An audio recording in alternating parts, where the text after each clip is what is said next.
जिस लड़की के लिए उसने अपनी असली पहचान छुपाई, वही लड़की उसे गरीब समझकर किसी और से शादी करने वाली थी। लेकिन उसे क्या पता था, जिस लड़के को वो सिर्फ टाइम पास समझ रही थी, वो असल में एक बड़े बिजनेस साम्राज्य का असली वारिस था। मैंने अपने सिंगल फादर और सीईओ होने की पहचान उससे छुपाई थी। मैं उससे सच्चा प्यार करता था और आज मैं उसे अपनी असली पहचान बताने वाला था। लेकिन तभी मैंने उसे और उसके दोस्तों को मेरे सामने फ्रेंच में बात करते हुए सुना। तुम जल्द ही घर वापस जा रही हो ना लियान यिंग? तो फिर तुम्हारे हाथ में जो ये लड़का है, इसका क्या होगा? ये वान शुआंग ने हाथ में पकड़े वाइन ग्लास को हल्के से घुमाते हुए कहा। मुझे नहीं पता, मुझे वो बहुत पसंद है, लेकिन वो बहुत गरीब है। लियान यिंग तो बस परिवार के लिए एक बहाना है, असल प्यार तो वही है। मैं उससे ये सब छुपा कर रखूंगी, उसे बस बाहर ही रखूंगी। उनकी इतनी बेरहम बातें सुनकर मैं अंदर से टूट गया। उन्हें लगा मैं गरीब हूँ और मुझे फ्रेंच समझ नहीं आती, लेकिन उन्हें नहीं पता था, मैं सब समझ रहा था। तो ये सच था, वो और उसका परिवार सिर्फ मेरे साथ खेल रहे थे। मैं बहाना बनाकर वॉशरूम चला गया और बाहर जाकर अपने घर फोन मिलाया। मॉम, डैड, मैंने फैसला कर लिया है, मैं परिवार की प्रॉपर्टी संभालने के लिए तैयार हूँ। मेरी बात सुनकर फोन पर मेरे माता पिता बहुत खुश हो गए। मुझे अपनी वो गर्लफ्रेंड याद आई जिसके लिए मैंने अपनी पहचान छुपाई थी। मैं खुद को रोक नहीं पाया और पूछ बैठा, क्या वो लड़की भी मेरे साथ वापस आएगी? नहीं, मैं उससे ब्रेकअप करने वाला हूँ। मेरी आवाज़ थोड़ी भारी हो गई थी। 1 हफ्ते में मैं यहाँ की हर चीज़ खत्म कर दूंगा। कुछ देर और बात करने के बाद मैंने फ़ोन काट दिया। मैं वापस हॉल में आया। जैसे ही मैंने दरवाज़ा खोला, वहाँ का शोर अचानक शांत हो गया। मैंने ज़्यादा ध्यान नहीं दिया और जाकर चुपचाप ये वान शुआंग के पास बैठ गया। उसने बातचीत से ध्यान हटाकर मेरी तरफ देखा। शिन्हे, इतना टाइम क्यों लग गया? मैं कुछ बोल पाता उससे पहले एक और आवाज़ आई। यहाँ कोई फ्रेंच समझने वाला तो है नहीं? उस आदमी ने फ्रेंच में पूछा। वान शुआंग सिस्टर, आप और जियांग यूबाई शादी कब कर रहे हो? ये सुनते ही मेरे हाथ में पकड़ा कप थोड़ा कस गया। ये वान शुआंग ने हमेशा की तरह शांत चेहरा बनाए रखा। उसने मेरी तरफ देखा, फिर फ्रेंच में जवाब दिया। फैमिली डे के आधे महीने बाद उसकी बात सुनते ही सबकी नजरें मुझ पर टिक गईं। एक लड़की ने हंसते हुए पूछा, अगर तुम जियांग यूबाई से शादी करोगी तो फिर गुशिने का क्या होगा? डिवोर्स? ये वान शुआंग ने सिर हिलाया, एक घूंट वाइन पी और धीरे से बोली, शादी तो बस परिवार को दिखाने के लिए है।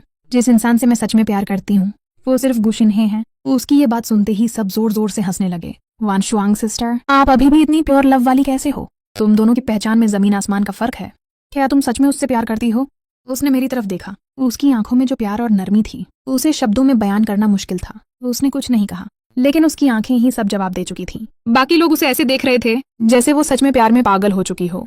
लगता है कि वो सच में प्यार में पड़ गया था, लेकिन क्या उसे सच में फ्रेंड समझ नहीं आती? वो इंसान बस पूछ ही रहा था। कौन जानता था कि किसी और ने उसकी बात सुन ली होगी। वो जोर से हंस पड़ा। वो शिन्हे के घर की हालत खराब है तो उसके पास छोटी मोटी चीजें सीखने के पैसे कहाँ से आएंगे? टेंशन मत लो, उसे जरूर समझ नहीं आता होगा। उन लोगों की हंसी चारों तरफ गूंज रही थी, लेकिन किसी ने नोटिस नहीं किया। मेरी सांस थोड़ी भारी हो गई। वाइन ग्लास पकड़ने वाला हाथ सफेद पड़ चुका था। मैंने उन्हें कभी नहीं बताया, असल में मुझे फ्रेंच समझ आती है। आखिर मैं कोई गरीब लड़का नहीं हूँ जिसके पास पैसे ना हो, बल्कि दुनिया के सबसे अमीर परिवार का इकलौता बेटा हूँ। मैं और ये वान शुआंग पिछले 5 साल से साथ थे। उसने हमेशा मेरे साथ अच्छा बर्ताव किया, लेकिन कभी मुझे अपने घर वालों से नहीं मिलवाया।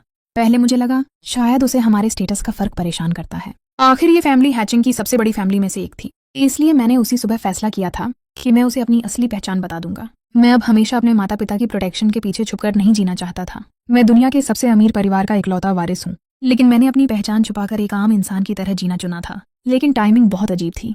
3 दिन पहले मैंने उसकी स्टडी रूम में एक लाल शादी का कार्ड देखा। दूल्हा था जियांग फैमिली का यंग मास्टर और दुल्हन थी ये वान शुआंग। तभी मुझे समझ आया कि जब वो मेरे साथ प्यार का नाटक कर रही थी, उसी वक्त घर वालों की पसंद की शादी भी एक्सेप्ट कर चुकी थी। एक तरफ वो मुझसे हस्बैंड बुलवाती थी, दूसरी तरफ किसी और से शादी की तैयारी कर रही थी। उस पल मुझे लगा अब कुछ भी कहने का कोई मतलब नहीं बचा। अब वो शादी करेगी और मैं फैमिली बिजनेस संभालूंगा।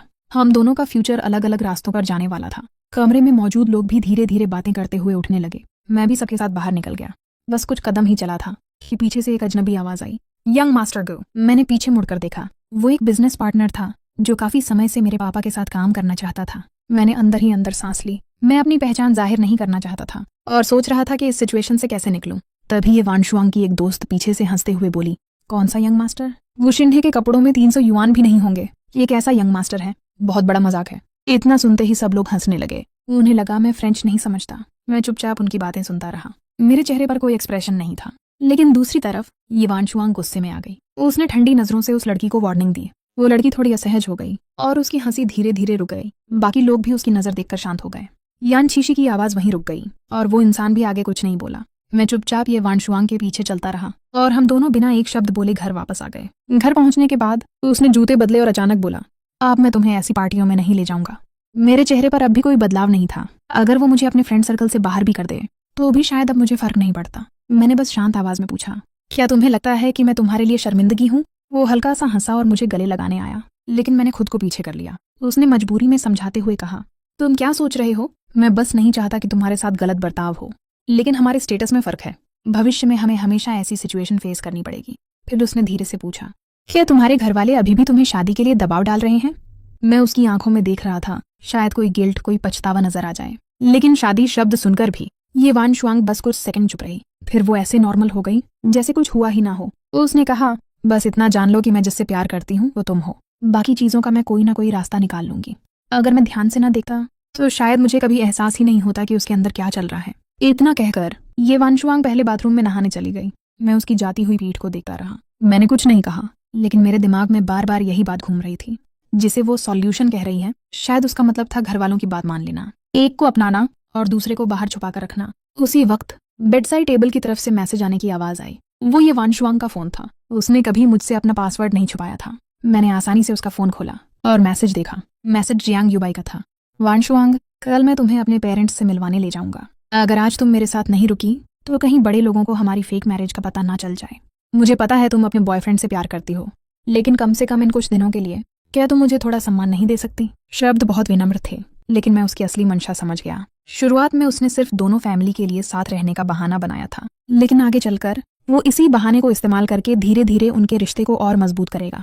लेकिन अब इसका मुझसे कोई लेना देना नहीं था, क्योंकि मैं जा चुका था, कम से कम दिल से। ये सोचकर मैंने मैसेज को फिर से अनरीड कर दिया और फोन वापस वहीं रख दिया। थोड़ी देर बाद नहाकर निकली ये वान शुआंग ने फोन उठाया और मैसेज देखा। अगले ही पल उसने पछतावे भरी नजरों से मेरी तरफ देखा। शिन है, थोड़ा अचानक है, लेकिन मुझे वहां जाना पड़ेगा। मैं आज रात वापस नहीं आऊंगी, तुम अकेले आराम कर लेना। वो जल्दी में निकल गई और मुझे एहसास भी नहीं हुआ कि इस बार मैं उसे रोकने या शिकायत करने के लिए उसके पीछे नहीं गया। पहले मैं हमेशा उसे दरवाजे तक छोड़ने जाता था और नाराज होकर कहता था, थोड़ा और वक्त मेरे साथ बिताओ। लेकिन इस बार मैंने उसे रोकने की बिल्कुल कोशिश नहीं की। मैं बस चुपचाप उसकी जाती हुई पीठ को देखता रहा जब तक वो मेरी नजरों से दूर नहीं हो गई। टिंग! ये वान शुआंग के जाने के कुछ ही देर बाद मेरे फोन पर भी एक मैसेज आया। बस मेरी एक बात पर वान शुआंग तुरंत मेरे पास आ गई। कल हम दोनों फैमिली से मिलने वाले हैं। जब हमारी सच में शादी हो जाएगी तब तुम्हारी क्या जगह बचेगी? एक ऐसा प्रेमी जिसे दुनिया के सामने लाया भी नहीं जा सकता। ये मैसेज जियांग युबाई का था। उसके शब्द बहुत चुभने वाले थे, लेकिन उससे भी ज्यादा दर्द इस बात का था कि जिस हथियार से वो मुझे चोट पहुंचा रहा था वो उसे मेरी ही गर्लफ्रेंड ने उसके हाथ में दिया था। शायद ये वान शुआंग नहीं जानती थी कि अगर मुझे वो शादी का कार्ड ना भी मिलता तो भी उसकी शादी की बात ज्यादा दिनों तक मुझसे छुप नहीं पाती, क्योंकि जिस अगले दिन मुझे वो कार्ड मिला उसी दिन जियांग युबाई ने मुझे फ्रेंड रिक्वेस्ट भेज दी थी और तब से वो लगातार मुझे तरह तरह की तस्वीरें भेज रहा था। कुछ तस्वीरों में ये वान शुआंग उसके साथ ही, कुछ में दोनों शादी का वेन्यू देखने गए थे। एक के बाद एक तस्वीर उन्होंने मेरे दिल में बची उसकी सारी मोहब्बत खत्म कर दी। उस रात भी ये वान शुआंग घर वापस नहीं आई और इस बार मुझे इसकी बिल्कुल परवाह नहीं थी। अगली सुबह उठकर मैं सीधे कंपनी गया और रेजिग्नेशन दे दिया। उसी दिन मेरी नौकरी ऑफिशियली खत्म हो गई। लंच ब्रेक में मैं अपने कुछ कॉलीग्स के साथ नीचे खाना खाने गया। जब मैंने बताया कि मैं नौकरी छोड़ चुका हूँ तो एक करीबी कॉलीग मजाक में बोला, आजकल वीडियो में बहुत देखता हूँ, जो लोग अचानक नौकरी छोड़ देते हैं वो असल में घर जाकर फैमिली बिजनेस संभालने वाले होते हैं। शिन्हे, तुमने भी इतनी जल्दी नौकरी छोड़ दी? कहीं तुम भी अपनी फैमिली प्रॉपर्टी संभालने तो नहीं जा रहे? वो बस मजाक कर रहा था, लेकिन मैंने हल्के से सिर हिलाया। हाँ, अब फैमिली बिजनेस संभालने जा रहा हूँ। मेरी बात सुनकर सब एक सेकंड के लिए चौंक गए, फिर जोर जोर से हंसने लगे। किसी ने भी मेरी बात को सीरियसली नहीं लिया। मैं बस मुस्कुरा दिया और कुछ समझाया भी नहीं। खाना खत्म करने के बाद मैंने अपना सारा सामान बॉक्स में पैक किया और उसे लेकर सीधे घर लौट आया। जब मैं घर पहुंचा तो ये वान शुआंग भी वहीं थी। मुझे बॉक्स के साथ देखकर वो थोड़ा हैरान हुई। तुमने नौकरी छोड़ दी? मैंने सिर हिला दिया और बॉक्स लेकर कमरे की तरफ बढ़ गया, लेकिन उसके चेहरे पर चिंता साफ दिख रही थी।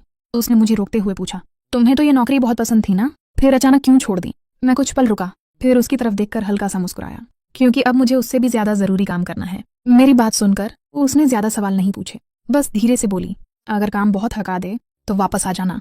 हर दिन तुम्हें इतना मेहनत करते देखकर मुझे सच में बुरा लगता है। शिन है, तुम्हें पता है ना, मैं तुम्हें संभाल सकती हूँ। मैंने सिर हिलाया और एक एक शब्द साफ बोलते हुए कहा, मैं किसी का सहारा बनकर जीने वाला इंसान नहीं हूँ। ये वान शुआंग तुरंत बोली, तुम सहारा कैसे हो सकते हो? लेकिन मैं अब उसकी बात सुनना नहीं चाहता था। मैंने उसे बीच में ही रोक दिया। आज तुम इतनी जल्दी वापस कैसे आ गए? मैं आज कंपनी नहीं गया, हाल ही में काम बहुत ज्यादा था, तुम्हारे साथ समय बिताने का मौका ही नहीं मिला, इसलिए सोचा आज पूरा दिन तुम्हारे साथ रहूं। ये कहकर उसने मेरी तरफ देखा भी नहीं, लेकिन फिर भी वो वही लड़की थी जिससे मैं 100 साल तक प्यार कर सकता था। बताओ क्या करना है? वेस्टर्न खाना खाना है या मूवी देखनी है? आज तुम जो भी चाहोगे, मैं तुम्हारे साथ रहूंगी। अगर मैंने ये बातें पहले सुनी होती तो शायद इस पल सच में पिघल जाता। आखिर मैं जानता था वो नाइट क्लब की वारिस है, हर दिन उसके पास ढेर सारा काम होता है। तो अगर वो अपना वक्त निकाल कर मेरे साथ रहना चाहती है, मेरी पसंद की चीजें करना चाहती है, तो कम से कम इससे ये तो साबित होता है कि उसके दिल में मेरी जगह बहुत बड़ी है। लेकिन अब उसे देखते ही मेरे मन में बस एक ही सवाल आता है, वो सच में काम में बिजी थी या फिर किसी और के साथ शादी की तैयारी में? आखिर वो ये सब कैसे कर पा रही थी? एक तरफ किसी और से शादी की तैयारी और दूसरी तरफ मुझे प्यार से मनाना। शायद इस रिश्ते में सिर्फ मैं ही सच में उससे प्यार करता था। लेकिन आखिर तक मैंने उससे उस झूठ के बारे में कुछ नहीं कहा। वैसे भी अब बस कुछ ही दिन बाकी थे, उसके बाद मैं खुद उसकी जिंदगी से हमेशा के लिए गायब हो जाता। मैंने सिर हिलाकर उसका प्रस्ताव ठुकरा दिया। फिर आखिर में कहा, चलो मेरे साथ स्टोर रूम साफ करने में मदद करो। विला में बहुत सारी बेकार चीजें पड़ी हैं, अब उन्हें रखने का कोई मतलब नहीं। ये वांशुआंग तुरंत मान गई। वो काफी देर तक मेरे साथ सफाई करती रही, लेकिन आखिर में मुझे एहसास हुआ जो चीजें मैं फेंक रहा था वो सब हमारी यादें थीं। कप से लेकर खाना खाने के बर्तन तक, कपड़ों से लेकर चप्पलों तक, हर चीज हमने साथ खरीदी थी। लेकिन मैंने बिना झिझक सब कुछ कूड़ेदान में फेंक दिया। उसके चेहरे की मुस्कान धीरे धीरे गायब होने लगी। जितनी ज्यादा चीजें मैं फेंकता गया उतना ही उसके चेहरे पर दर्द बढ़ता गया। आखिर में जब आखिरी चीज भी कूड़ेदान में गई तो उसके दिल की घबराहट छुप नहीं सकी। शिन है, क्या तुम्हें कुछ पता चल गया है? मैंने उसकी तरफ देखा और शांत आवाज में कहा, मुझे क्या पता होना चाहिए? तुम मुझसे क्या छुपा रही हो? वांशुआंग ने मेरी तरफ देखा, लेकिन उसकी आंखें कांप रही थीं। कुछ पल वो चुप रही। आखिर में उसने फिर भी सच नहीं बताया, बस मेरा हाथ पकड़कर बोली, शिन है, चाहे कुछ भी हो जाए बस इतना याद रखना, मैं तुमसे प्यार करती हूँ। मैं हल्का सा मुस्कुराया लेकिन कुछ नहीं कहा। सफाई खत्म होने के बाद भी वांशुआंग जिद करके मुझे डेट पर ले गई। शायद उसे कुछ एहसास हो गया था। इस बार मैंने भी मना नहीं किया। वो मुझे डिनर पर ले गई, फिर मूवी दिखाई और आखिर में उसकी कार एक ऑक्शन हॉल के सामने जाकर रुकी। हम अंदर जाने ही वाले थे कि तभी एक आदमी महंगे सूट में हमारी तरफ चलता हुआ आया। उसने मुझे कुछ पल ध्यान से देखा। मैंने अपनी आंखों से साफ देखा। वांशुआंग का चेहरा अचानक बदल गया। क्या हुआ? मैंने पूछा। उसने धीरे से कहा, एक जान पहचान वाला मिल गया। उसकी बात खत्म होते ही वो आदमी हमारे सामने आकर खड़ा हो गया और मुस्कुराते हुए बोला, तो ये है वो लड़का जिसके बारे में तुम बात करती थी। वो मेरे बेस्ट फ्रेंड के बेटे जंग युबाई का बेटा था। और फिर उसने मेरा इंट्रोडक्शन मेरे बॉयफ्रेंड गुशिनहे से करवाया। दोनों की बात सुनते ही जंग युबाई के चेहरे की स्माइल एक पल के लिए बदल गई। फिर वो दोबारा मुस्कुरा दिया। उसने कहा, सुना था वांशुआंग का बॉयफ्रेंड बहुत हैंडसम है। आज देखकर पता चल गया कि बात झूठ नहीं थी। उस दिन फ्रेंच में मेरा मजाक उड़ाने वाली लड़कियों का ग्रुप ही वहीं आ गया जहां मैं देख नहीं सकता था। वहां ये वांशुआंग ने हल्के से आंख झपकाई। तभी मुझे समझ आ गया कि ये सब कोई इत्तेफाक नहीं था। उन्होंने जानबूझकर जंग युबाई को यहाँ बुलाया था। मेरे दिल में गुस्सा भर गया, लेकिन अगर मैं उस वक्त अचानक वहां से चला जाता तो बात और ज्यादा अजीब हो जाती। इसलिए मुझे अपना गुस्सा दबाना पड़ा। ओनक्शन में जंग युबाई की सीट ठीक ये वांशुआंग के बगल में थी। मैसेज में जितना उकसाने वाला था असल में उतना ही जेंटलमैन बन रहा था। उसे पता था कि ये वांशुआंग को इन चीजों में इंटरेस्ट है, इसलिए वो लगातार उसी टॉपिक पर बातें करता रहा। धीरे धीरे ये वांशुआंग भी उसकी तरफ खींचती चली गई। जब तक मैंने हल्की सी खांसी नहीं की उसे याद ही नहीं आया कि वो मुझे पूरी तरह साइड में छोड़ चुकी है। फिर उसने नरमी से कहा, मुझे पता है तुम्हें इन चीजों में इंटरेस्ट नहीं है। अगर कुछ पसंद आए तो सीधे बोली लगा देना। मैं अभी कुछ बोल भी नहीं पाया था कि पीछे बैठी लड़कियों की मीठी आवाजें फिर सुनाई देने लगीं। उन्होंने जानबूझकर आवाज धीमी रखी थी, लेकिन वो बस एक लाइन पीछे बैठी थी, इसलिए उनकी बातें साफ सुनाई दे रही थीं। ये वांशुआंग सच में उसका बहुत ख्याल रखती है। अगर उसे इंटरेस्ट भी हो तब भी उसे कुछ समझ नहीं आएगा। मुझे तो लगता है उसे बोली लगानी भी नहीं आती होगी। हाँ, ये हाई सोसाइटी का ऑक्शन है, पक्का पहली बार आया होगा। वो लोग बातें करते हुए बार बार मेरी तरफ देख रहे थे। ऊपर से बातें मीठी लग रही थीं, लेकिन असल में वो जानबूझकर मुझे नीचा दिखा रहे थे। खैर, उनके सामने मुझे अपनी इज्जत बनाए रखनी थी। अगर मैं खुद को किसी यंग मास्टर जैसा दिखाना चाहता था तो मुझे आखिर तक निभाना ही था। आखिरी आइटम की डील खत्म हुई और अगला सामान स्टेज पर लाया गया। वो सॉन्ग ही यान की एक जेड स्कल्पचर थी। होस्ट ने इंट्रोडक्शन देते हुए कहा, ये मशहूर जेड मास्टर जुनशंग की बनाई हुई कलाकृति है। ये सुनते ही जंग युबाई तुरंत एक्साइटेड हो गया और उसने अपने हाथ का नंबर कार्ड उठा लिया। वांशुआंग, इस कलेक्शन की वैल्यू बहुत ज्यादा है। परसों ग्रैंडमा ये का बर्थडे भी है, तुम इसे उनके गिफ्ट के तौर पर खरीद सकती हो। जैसे ही मैंने मास्टर जुनशंग का नाम सुना, मैंने सिर उठाकर स्टेज पर रखी उस चीज को ध्यान से देखा। मैंने जैसे ही देखा मैंने अपनी नजरें हटा ली, लेकिन यह जंग युबाई के सिर पर जैसे ठंडा पानी डाल दिया गया हो। यह नकली है। जंग युबाई ने आत्मविश्वास से मेरी तरफ देखा। मैं बस तुमसे पूछना चाहता था कि तुम क्या जानते हो। लेकिन मैंने ये वांशुआंग को अपने पास बैठे देखा और अपनी गुस्से को रोकते हुए हंसी। मिस्टर गू ने यह कैसे पहचाना? क्योंकि यह सच है। इसे ग्यू परिवार के पहले बेटे ने उनकी दादी को दिया था। दुनिया में इसकी सिर्फ एक ही कॉपी है। ये सच में उनके घर में है। स्टेज पर जो है वो नकली है। मैं बस याद दिला रहा हूँ। लेकिन मेरी बात खत्म होते ही जंग युबाई अचानक हंस पड़ा। ये वांशुआंग के पीछे बैठे लोग भी हंसने लगे। अगर समझ नहीं आता तो दिखावा मत करो, बहुत शर्मिंदगी होती है। यह भी गू परिवार के पहले बेटे ने दिया है। क्या तुम अपने ही झूठ में खुद फंस जाओगे? ये वांशुआंग जोर से हंसा। आखिर में उसने ठंडे चेहरे से उन्हें रोक दिया और मेरी तरफ देखा। शिंगे, मुझे पता है तुमने हाल ही में कुछ किताबें पढ़ी हैं, लेकिन समझ किताबों से नहीं आती। युबाई बचपन से नीलामी में है। उसे जेड स्कल्पचर की ज्यादा समझ है। वह तुमसे बेहतर जानता है। उसने ज्यादा कुछ नहीं कहा, लेकिन उसका मतलब था कि मैं गलत हूँ। मैं बस मुस्कुरा दिया और कुछ नहीं बोला। आखिरकार जांग युबाई ने 100 मिलियन खर्च करके जेड स्कल्पचर खरीद लिया। जब वह कार्ड स्वाइप करने गया, मैं हंस पड़ा। मुझे नहीं पता था कि अगर मिसेस ये को पता चले कि उसने एक नकली जेड स्कल्पचर पर 100 मिलियन खर्च कर दिए हैं तो वह क्या सोचेंगी। मैंने उसे नहीं रोका, मुझे फर्क भी नहीं पड़ा। मैं बाथरूम चला गया और बस हाथ धोए। मैंने सोचा था कि मैंने बात साफ कर दी है। क्या तुम सच में तीसरा बनने की कोशिश कर रहे हो? उसकी आवाज तेज और कटु थी। मैंने उसे देखा। मिस्टर जांग, उम्मीद है तुम समझ जाओगे। मैं वह इंसान हूँ जो 5 साल से उसके साथ है। तीसरा शब्द मेरे लिए नहीं है। मैं जाने के लिए आगे बढ़ा, लेकिन उसने मुझे रोक लिया। वह ठंडे स्वर में बोला, हाँ, उसने तुमसे 5 साल शादी नहीं की। क्या तुमने कभी सोचा क्यों? मैं जांग परिवार का वारिस हूँ, वह ये ग्रुप का वारिस है। मैं उसके बराबर हूँ, लेकिन तुम क्या हो? तुम्हारे घर में जुआरी है, बीमार माँ है। ऐसी टूटी हुई फैमिली, तुम उसके लायक कैसे हो? मैं हल्का सा हंस पड़ा। अगर सच में मेरे पास वो सब होता तो क्या वह आदमी जिसे तुम उसका बॉयफ्रेंड कहते हो सिर्फ तुम्हारा होता? मैं दर्द में पीछे मुड़ा और जांग युबाई को देखा। मेरे दिल की चाह धीरे धीरे खत्म हो रही थी। तुम दोनों एक दूसरे के लिए सही हो। मैं तुम्हें शुभकामनाएं देता हूँ। और मैं वहां से चला गया। मेरा फोन बजा। माँ का कॉल था। शिंगे, जल्दी घर आओ, सब लोग तुम्हारा इंतजार कर रहे हैं। हमने तुम्हारे लिए बहुत सारे गिफ्ट तैयार किए हैं। तुम्हारे पापा ने विदेश में एक किला खरीदा है। तुम्हारी आंटी ने डायमंड वॉच ली है, कहते हैं इसे ब्रिटिश किंग पहनते थे। तुम्हारे चाचा ने एक शानदार कार तैयार की है। मैंने थक कर कहा, माँ, मैं वापस विरासत लेने जा रहा हूँ, परिवार खोने नहीं। जैसे ही मैंने कहा, पीछे से एक जानी पहचानी आवाज आई, विरासत? अगर आपको ये वीडियो पसंद आया हो तो लाइक जरूर करना। अगर इस वीडियो पर हम 1K लाइक्स पूरा कर लेते हैं तो इसका अगला पार्ट जल्दी आ जाएगा। कमेंट करके बताओ आपको स्टोरी कैसी लगी, और चैनल को सब्सक्राइब करना मत भूलना। ने अपनी अरबपति पहचान छुपाई सिर्फ सच्चा प्यार पाने के लिए, लेकिन जिस दिन वो अपनी असली पहचान बताने वाला था, उसी दिन उसने अपनी गर्लफ्रेंड और उसकी फ्रेंड्स को फ्रेंच में बातें करते सुन लिया। जल्दी ही तुम घर वापस चली जाओगी लियन यिंग। इस गरीब बॉयफ्रेंड का क्या करोगी? ये वान शुआंग ने वाइन ग्लास घुमाते हुए हल्की मुस्कान के साथ कहा। मैं उससे प्यार तो करती हूँ, लेकिन वो बहुत गरीब है। लियन यिंग सिर्फ फैमिली के प्रेशर के लिए है। असल प्यार तो यही है। तो फिर उसे सच क्यों नहीं बताती? मैं उससे ये बात छुपा कर रखूंगी, बस वो मेरे पास ऐसे ही बना रहे, काफी है। सब हंसने लगे। उन्हें लगा उसे फ्रेंच समझ नहीं आती, लेकिन उन्हें क्या पता था, वो हर एक शब्द समझ चुका था। उसका दिल उसी पल ठंडा पड़ गया जब वो उसे सिर्फ एक खिलौना समझ रही थी। तब उसकी अमीर फैमिली उसे पहले ही अपनी होने वाली बहू मान चुकी थी। वॉशरूम जाने का बहाना बनाकर वो बाहर चला गया और घर फोन लगाया। सब तुम्हारा इंतजार कर रहे हैं, उसकी माँ ने खुशी से कहा। तुम्हारे डैड ने विदेश में तुम्हारे लिए एक किला खरीदा है। तुम्हारी आंटी ने डायमंड वॉच भेजी है जो कभी ब्रिटिश किंग पहन चुका था, और तुम्हारे अंकल ने लिमिटेड एडिशन लग्जरी कार तैयार रखी है। इतने सारे गिफ्ट सुनकर वो हल्का सा हंसा। मॉम, मैं घर फैमिली बिजनेस संभालने लौट रहा हूँ, उसे बर्बाद करने नहीं। इतना कहते ही पीछे से एक जानी पहचानी आवाज आई, कौन सी विरासत? उसका शरीर एक पल के लिए जम गया। उसने तुरंत कॉल काट दी और पीछे मुड़कर देखा। ये वान शुआंग उसे शक भरी नजरों से देख रही थी। कुछ देर चुप रहने के बाद वो मुस्कुराया, कुछ नहीं, पुराने कलीग्स पूछ रहे थे आगे क्या करूंगा, तो मजाक में बोल दिया कि घर जाकर फैमिली बिजनेस संभालूंगा। ये वान शुआंग हल्का सा भौहें सिकोड़कर उसे देखने लगी। उसे अंदर से लग रहा था कि कुछ तो गलत है। ऑक्शन हॉल में लौटने के बाद उसने अचानक एक के बाद एक महंगे ज्वेलरी पीस खरीदने शुरू कर दिए। हर कीमती गहना खरीदकर वो उसके हाथ में रखती गई। फ्यूचर में पैसों की टेंशन मत लेना, उसने मुस्कुराकर कहा। मैं तुम्हें पूरी जिंदगी सपोर्ट करूंगी। उसने चुपचाप अपने हाथ में पकड़े ज्वेलरी बॉक्स को देखा। आखिर में उसने सच फिर से छुपा लिया, क्योंकि उसे क्या पता था, उसकी अपनी प्राइवेट ज्वेलरी कलेक्शन की कीमत $1 बिलियन से भी ज्यादा थी। ऑक्शन खत्म हो चुका था और फैक्ट्री के लोग एक एक करके जाने लगे। मैं और ये वन शुआंग भी ज्यादा देर नहीं रुके।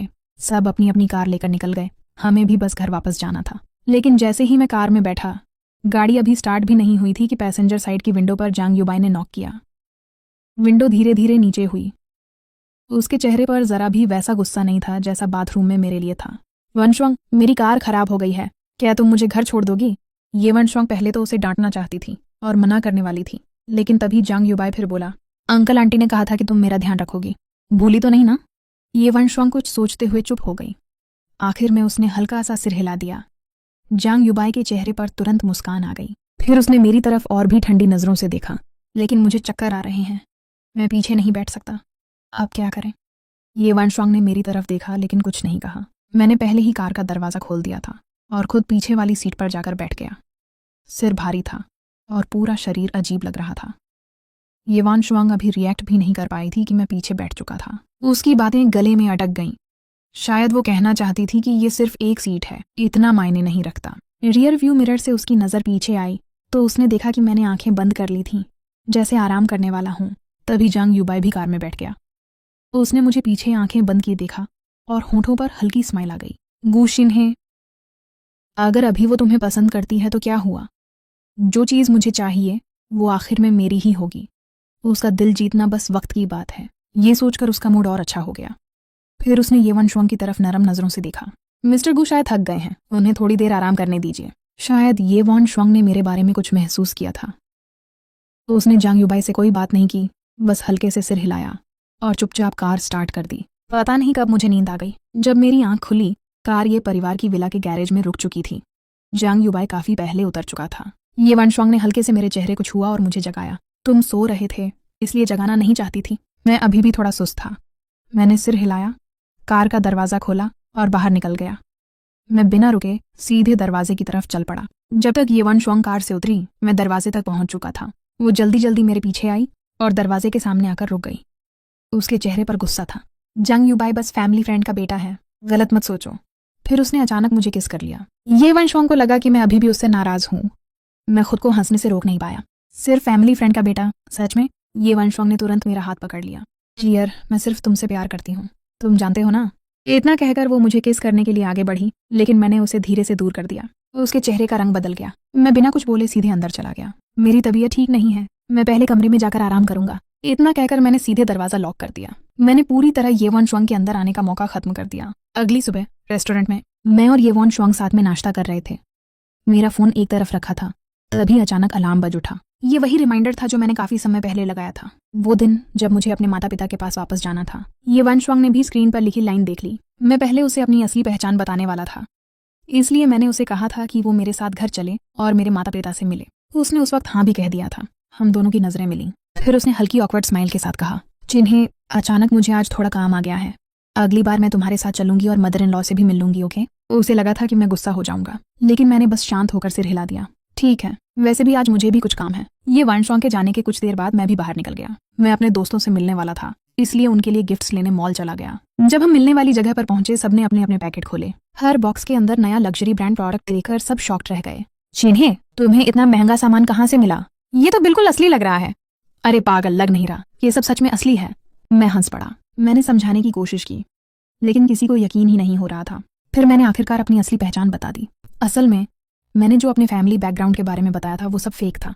मेरी असली पहचान ये है कि मैं उस बड़े फैमिली बिजनेस का इकलौता बेटा हूँ, और इस बार मैं तुम सबसे इसलिए विदा लेने आया हूँ क्योंकि मैं घर वापस जाकर फैमिली बिजनेस इनहेरिट करने वाला हूँ। मेरी बात सुनते ही पहले सबको लगा मैं मजाक कर रहा हूँ, फिर शॉक और आखिर में पैनिक।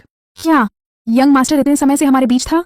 उनकी चीखें इतनी तेज थीं कि पूरा रेस्टोरेंट गूंज उठा। सब एक्साइटमेंट में ऑलमोस्ट पागल हो गए थे। फिर अचानक किसी को येवन शुआंग याद आई। लेकिन अगर तुम वापस जा रहे हो तो येवन शुआंग का क्या होगा? क्या उसे तुम्हारी असली पहचान पता है? येवन शुआंग का नाम सुनते ही मेरे चेहरे की स्माइल धीरे धीरे गायब हो गई। मैंने हल्की कड़वाहट के साथ कहा, वो किसी और से शादी करने वाली है। क्या ये कैसे हो सकता है? मेरे दोस्तों के चेहरे डिसबिलीफ से भर गए, क्योंकि उनकी नजरों में येवन शुआंग हमेशा मुझसे बेहद प्यार करती थी। सही कह रहे हो, 3 साल पहले तुमने बस कैजुअली कहा था कि तुम्हें टैंग हुआ पसंद है, और उसने तुम्हारे लिए पूरी दुनिया से टैंग हुआ खरीद लिया था। और 2 साल पहले जब तुम्हें फ्लू हुआ था, जब तुम विदेश में थे, वो आखिरी बार सिर्फ तुम्हारी देखभाल करने वापस आया था। पूरी रात उसने आंख तक नहीं बंद की। और 1 साल पहले तुम्हारी कार का एक्सीडेंट हुआ था, याद है? उस वक्त कंट्रोल से बाहर हुआ ट्रक सीधे तुम्हारी तरफ आ रहा था। तुम्हें बचाने के लिए उसने अचानक स्टीयरिंग मोड़ दी। आखिर में तुम्हें एक खरोंच तक नहीं आई, लेकिन उसकी खुद की 3 पसलियां टूट गई थीं। वो लगभग 3 महीने तक बिस्तर पर पड़ा रहा, ठीक से उठ भी नहीं पाता था। अब वो शादी कर रही है और दूल्हा तुम नहीं हो। दोस्तों की बातें सुनकर मेरे दिल में भी हल्की कसक उठी। कभी येवन शुआंग सच में मुझसे बहुत प्यार करती थी, इतना कि अपनी जान तक दे सकती थी। लेकिन अब मैंने हल्की मुस्कान के साथ सिर हिला दिया। वो मुझसे प्यार करती है, लेकिन उसकी फैमिली सोचती है कि मैं उसके लायक नहीं हूँ, और मुझे अपनी असली पहचान बताने का मौका भी नहीं मिला। उन्होंने तो शादी के इनविटेशन कार्ड्स तक छपवा दिए।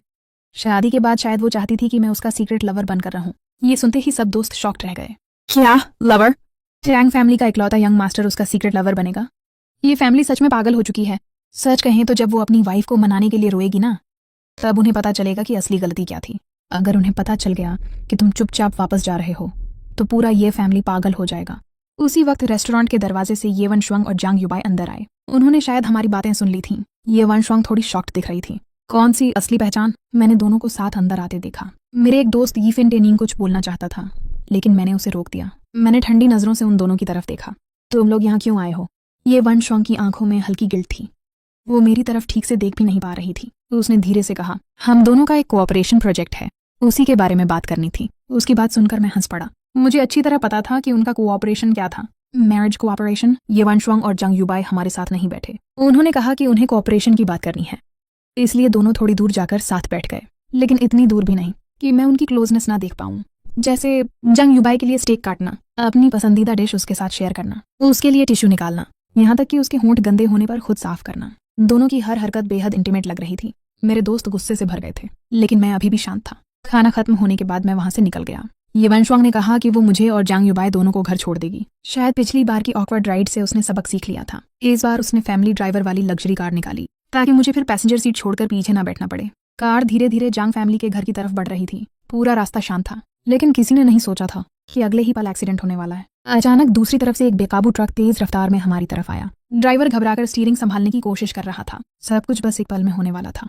दोनों कारें आखिरकार टकराने से खुद को नहीं बचा पाईं। जैसे ही कार की खिड़कियां टूटकर बिखरीं, जोरदार इम्पैक्ट से मेरा शरीर दूसरी तरफ जा गिरा। धुंधली होती आंखों के बीच मैंने देखा, ये वंशवांग ने सबसे पहले अपने पास बैठे जंग युबाई को कसकर पकड़ लिया था। न सिर्फ उसने उसे चोट लगने से बचाया, बल्कि लगातार उसे शांत भी कर रही थी। मेरी चेतना धीरे धीरे धुंधली होने लगी, और उसी पल मुझे अपने दोस्तों की कही हुई बात याद आ गई। वो एक्सीडेंट, हमारे रिश्ते का चौथा साल। उस वक्त ये वंशवांग मुझसे सबसे ज्यादा प्यार करती थी। वो भी ऐसा ही एक क्रॉस रोड्स था, वो भी ऐसा ही तेज रफ्तार ट्रक था, और ट्रक ठीक मेरी तरफ आ रहा था। उस पल उसने बिना सोचे स्टीयरिंग मोड़ दी थी। उसने अपनी तरफ से पूरा इम्पैक्ट ले लिया। कार का अगला हिस्सा बुरी तरह दब गया था। वो ड्राइवर सीट में फंस गई थी। फायर फाइटर्स और डॉक्टर्स ने घंटों मेहनत करके उसे बाहर निकाला था। उस दिन वो लगभग मर ही गई थी, लेकिन फिर भी जब वो डेंजर से बाहर आई तो होश में आते ही सबसे पहला सवाल मेरा हाल पूछने का था। लेकिन आज सेम एक्सीडेंट, सेम सिचुएशन। बस फर्क इतना था कि इस बार जिसे वो इंस्टिंक्टिवली प्रोटेक्ट कर रही थी, वो मैं नहीं था। कार का पिछला हिस्सा इतनी जोर से टकराया था कि दर्द सहना मुश्किल हो रहा था।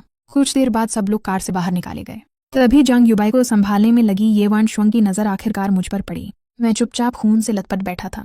किस्मत अच्छी थी कि कोई जानलेवा चोट नहीं आई। हॉस्पिटल में जांच के बाद पता चला कि बड़ा खतरा नहीं है, बस सिर पर चोट लगी थी। इसलिए डॉक्टर ने मुझे 2 दिन हॉस्पिटल में रहने की सलाह दी। ये वंशवांग मेरे सिर पर बंधी गॉज को देखती रही। उसकी आंखें गिल्ट से भरी हुई थीं।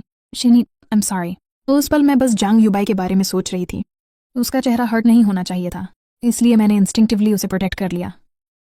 तुम चाहो तो मुझे मार लो, डांट लो, मैं सब मान लूंगी, बस मुझे इग्नोर मत करो प्लीज। तो उसका एटीट्यूड बेहद सिंसियर था। अगर बात सिर्फ एक्सीडेंट तक होती तो शायद मैं उसे माफ भी कर देता, लेकिन हमारे पास अब आधे महीने से भी कम वक्त बचा था, और अगर मैं गलत नहीं था तो इसी दौरान वो जंग युबाई के साथ शादी करने वाली थी। मैंने कुछ नहीं कहा, ना मैंने कहा कि मैंने माफ किया, न ये कहा कि नहीं किया। शुरू से आखिर तक मेरे चेहरे पर वही शांत एक्सप्रेशन था। ये वंशवांग लगातार माफी मांगती रही। फिर अचानक जैसे उसे कुछ याद आया, उसकी आंखें हल्की चमक उठीं। कुछ दिनों बाद तुम्हारा बर्थडे है ना, मैं तुम्हें एडवांस में गिफ्ट दे देती हूँ, ओके? बताओ तुम्हें क्या चाहिए? जो चाहोगे मैं खरीद दूंगी। उसकी बात सुनकर मैंने पहली बार सिर उठाकर उसकी तरफ देखा। मेरी आंखें बेहद शांत थीं। फिर मैंने धीरे से कहा, तुम मेरे लिए एक टिकट खरीद दो, 3 दिन बाद हुचेंग जाने वाली। वो थोड़ी कंफ्यूज हो गई, लेकिन अगले ही पल उसने खुद ही जवाब सोच लिया। तुम ट्रिप पर जाना चाहते हो? मैंने उसकी बात का कोई जवाब नहीं दिया। वंशवांग ने भी ज्यादा कुछ नहीं पूछा। मेरे सामने ही उसने अपना फोन खोला और हुचेंग जाने की फ्लाइट टिकट खरीद ली। टिकट लेने के बाद उसने कहा कि इस दौरान उसे कुछ काम है, उसके पास मुझे साथ रखने का समय नहीं है। तुम पहले हुचेंग चले जाओ, जब मैं फ्री हो जाऊंगा तो तुम्हारे साथ आ जाऊंगा। जन्मदिन के तोहफे के लिए सिर्फ एक फ्लाइट टिकट बहुत छोटा है, उस समय मैं तुम्हें एक बड़ा सरप्राइज दूंगा। मैंने सिर हिलाया और मुस्कुरा दिया। छोटा नहीं है, आखिर ये फ्लाइट टिकट ही मेरे घर लौटने का रास्ता है। ये वंशवांग, तुम्हारे इस तोहफे के लिए धन्यवाद। तुमने मुझे अपने हाथों से घर भेज दिया। इन 2 दिनों में अस्पताल में ये वंशवांग फिर से पहले वाली लव स्टोरी जैसा लग रहा था। मेरे लिए एक केयरटेकर होना अच्छी बात थी, लेकिन ज्यादा समय नहीं बीता। उसका केयरटेकर भी उसी दिन अस्पताल से चला गया। उसने कहा कि कंपनी में काम है। ड्राइवर के साथ मुझे घर भेज दिया। थोड़ी देर बाद मुझे जंग युबाई का मैसेज मिला, माफ करना, मैं और वंशवांग शादी कर रहे हैं। आज उसे पुराने घर में डिनर के लिए जाना है। शायद मुझे तुम्हें अस्पताल से विदा करने का समय नहीं मिलेगा। मैंने इस खबर पर कोई ध्यान नहीं दिया, बस चुपचाप घर चला गया। मैंने अपना सामान पैक करना शुरू कर दिया। जिस दिन मैं जा रहा था, मैं सुबह जल्दी उठ गया, फ्लाइट से 7 घंटे पहले। मैंने एक एक करके अपना सामान बाहर निकालना शुरू किया, लेकिन तभी मेरी मुलाकात ये वंशवांग से हो गई। मैंने देखा कि विला के दरवाजे पर कई सूटकेस रखे हुए थे। वह घबराया हुआ था। मुझे अचानक बेचैनी महसूस हुई। क्या हो रहा है? क्या मैंने कहा नहीं था कि मैं हुचेंग जा रहा हूँ? या तुमने मेरे लिए फ्लाइट टिकट खरीदा था? तुम भूल गए क्या? मैं कुछ देर के लिए हैरान रह गया। ऐसा लग रहा था जैसे मैं बस घूमने जा रहा हूँ, लेकिन मेरी बातों से वह खुश नहीं हुआ। क्या तुम सिर्फ 1-2 दिन के लिए नहीं जा रहे? इतना सामान क्यों ले जा रहे हो? मैंने जूते उतारे और कुछ और कपड़े रख लिए। मैं और तस्वीरें लेना चाहता हूँ, लेकिन मुझे तस्वीरें लेना पसंद नहीं था। जब हम साथ में ट्रिप पर गए थे, मैंने कभी इतना सामान नहीं लिया था। उसकी बेचैनी पूरे शरीर में फैल गई। वह चाहता था कि उसी समय मेरा सूटकेस खोलकर चेक करे, देखे कि क्या सच में मैं वही कह रहा हूँ। लेकिन अचानक फोन की घंटी बजने से वह रुक गया। ये जांग युबाई का कॉल था। पता नहीं फोन पर क्या कहा गया। ये वांशवांग कुछ देर के लिए चुप हो गया। मैं फिर भी जाने से पहले चला गया। जाने से पहले मुझे फिर से बताना मत भूलना। बहुत देर तक गैलेक्सी के साथ मत खेलना। पहुंचने के बाद मुझे फ्लाइट भेज देना, मैं तुम्हें लेने आ जाऊंगा। मैंने जवाब नहीं दिया, क्योंकि मैं जानता हूँ कि मैं वापस नहीं आऊंगा। ये मुलाकात एक अलविदा थी। फ्लाइट से 5 घंटे पहले मैंने गेट का पासवर्ड बदल दिया, अपने जन्मदिन से जांग युबाई के जन्मदिन पर। फिर मैंने दरवाजे पर एक स्टिकी नोट लगा दिया। आखिर यह मिस्टर जांग का घर है, तो इसे उनके जन्मदिन पर सेट करना बेहतर है। Take of.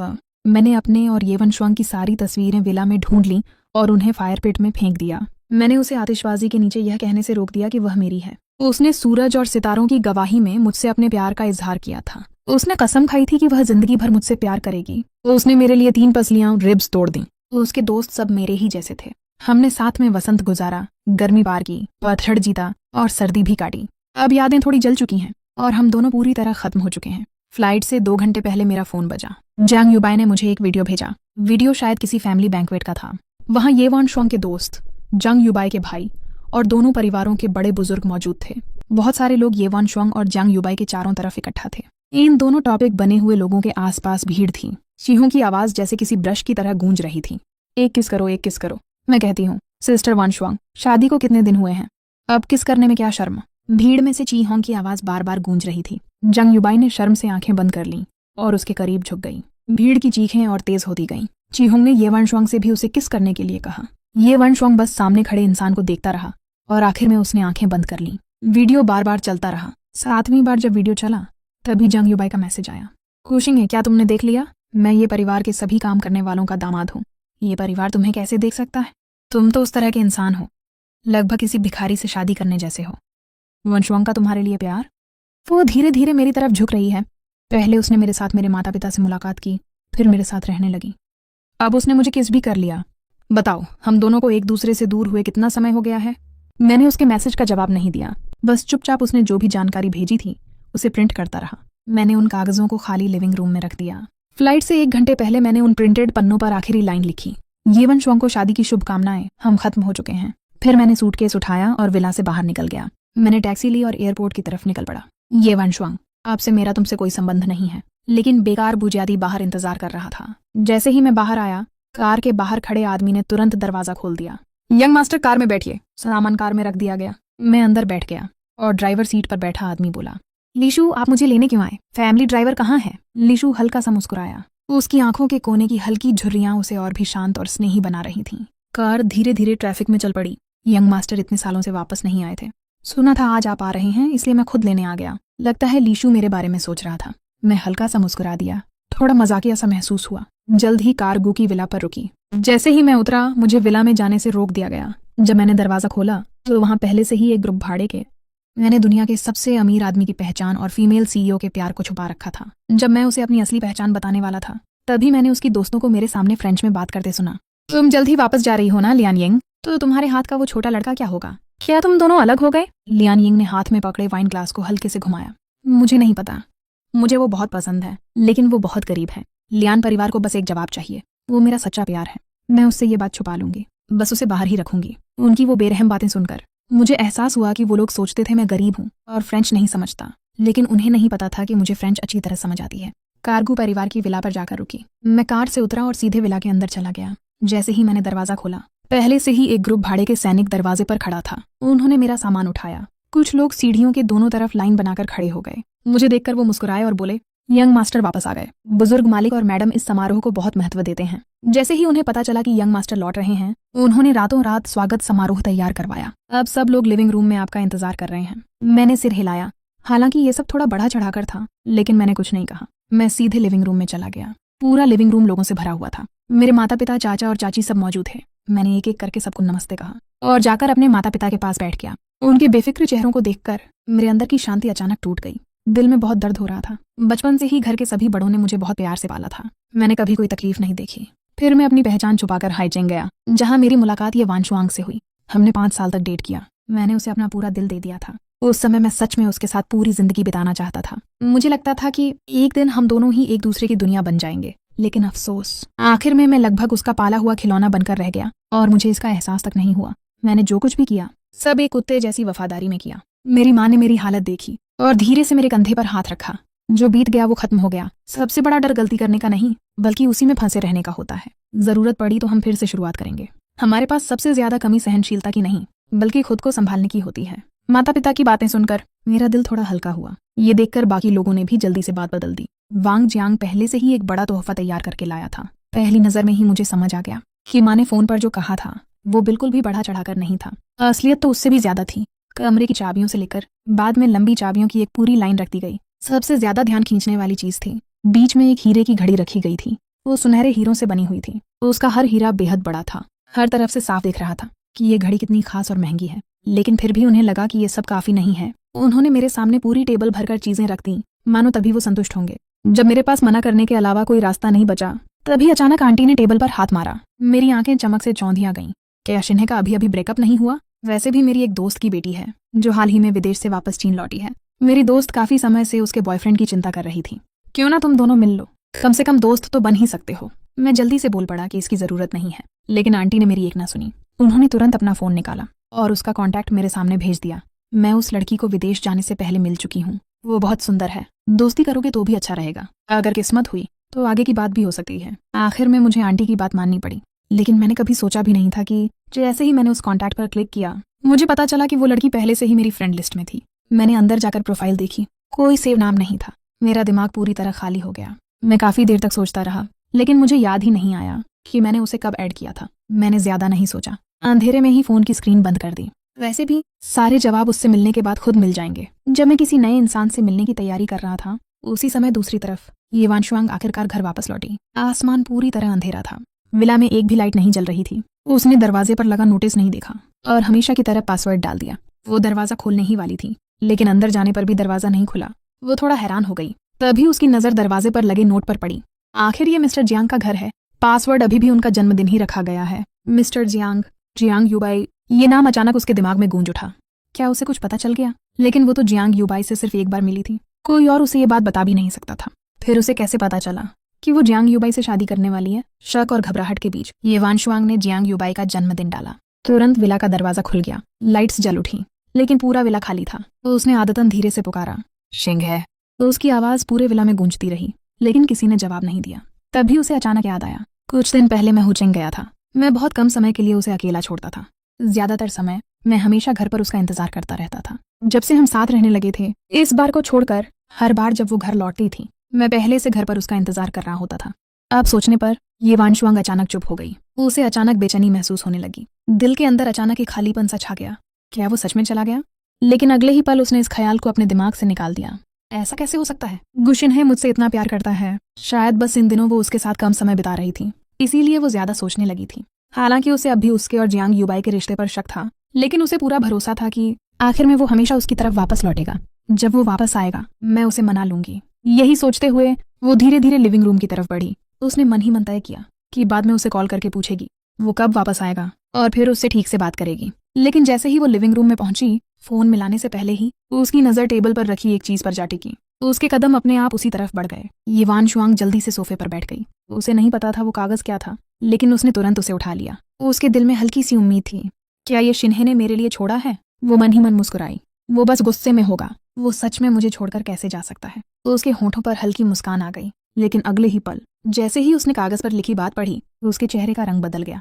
तो पहले पेज पर सिर्फ एक हाथ से लिखी हुई लाइन थी। ये वांशुआंग ने तुरंत पहचान लिया कि वो लिखावट शिन्हे की थी। उसकी लिखावट इतनी खूबसूरत थी कि अगर शब्दों को ध्यान से ना पढ़ो तो ऐसा लगता है जैसे चांदनी कागज पर बिखरी हो। लेकिन वही शब्द उसके दिल पर भारी हथौड़े की तरह गिरे। शादी मुबारक हो, हम खत्म हो चुके हैं। उस पल ये वांशुआंग का पूरा दिमाग सुन्न पड़ गया। उसे लगा जैसे उसके कानों में तेज आवाज गूंज रही हो। उसने बार बार उन शब्दों को देखा। आखिरकार उसे यकीन हो गया कि उसने गलत नहीं पढ़ा। शिन्हे सच में उसे छोड़ चुका था। नहीं, ये मजाक होगा। वो मुझे कैसे छोड़ सकता है? उसके हाथ अनजाने में उस कागज को मोड़ने लगे, मानो वो उन शब्दों को मिटा देना चाहती हो। लेकिन उसी हरकत में दूसरा पन्ना नीचे गिर पड़ा। उस पर प्रिंट की हुई चैट रिकॉर्ड्स थीं। ये वांशुआंग की सांस रुक गई। शुरुआत उसी दिन से थी जिस दिन फ्रेंड रिक्वेस्ट आई थी। वो सामने वाले का नाम नहीं देख पाई, लेकिन प्रोफाइल फोटो देखकर उसने तुरंत पहचान लिया, क्योंकि वो इंसान उसकी फ्रेंड लिस्ट में भी था। जियांग यूबाई। पहला मैसेज आधा महीना पहले भेजा गया था।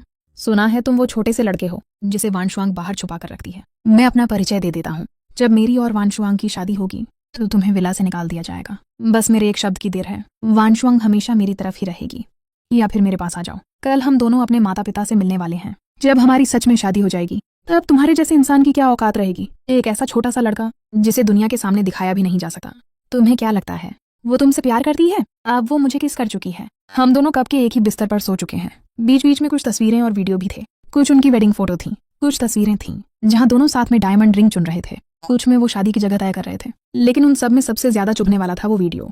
वो शायद पूरी रिकॉर्डिंग में सबसे खास हिस्सा था जिसे जियांग युबाई चाहता था कि वो जरूर देखे। वीडियो में दोनों परिवारों और दोस्तों के सामने वो और जियांग युबाई एक दूसरे को गले लगाकर गहरा प्यार जता रहे थे। उस पल ये वानशुआंग का दिमाग पूरी तरह टूट गया। दिल में एक अजीब सी बेतुकी पीड़ा भर गई। उसका चेहरा बिल्कुल सफेद पड़ चुका था, लेकिन वो अब भी धीरे धीरे बड़बड़ा रही थी। मैं विश्वास नहीं करती।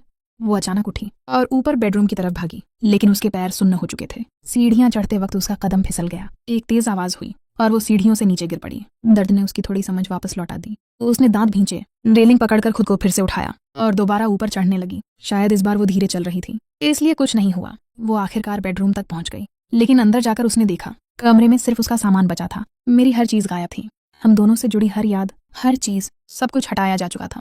यहाँ तक कि बेड के दोनों तरफ रखी हमारी तस्वीरें भी गायब थीं। अब वहाँ सिर्फ खाली फोटो फ्रेम पड़े थे। उसी पल ये वानशुआंग को कुछ समझ आ गया। उसकी आंखों की रोशनी फिर कांप उठी। उसने तुरंत अलमारी खोली, फिर दराजें खोली, लेकिन मेरा सामान निकालने के बाद हर जगह सिर्फ खालीपन बचा था।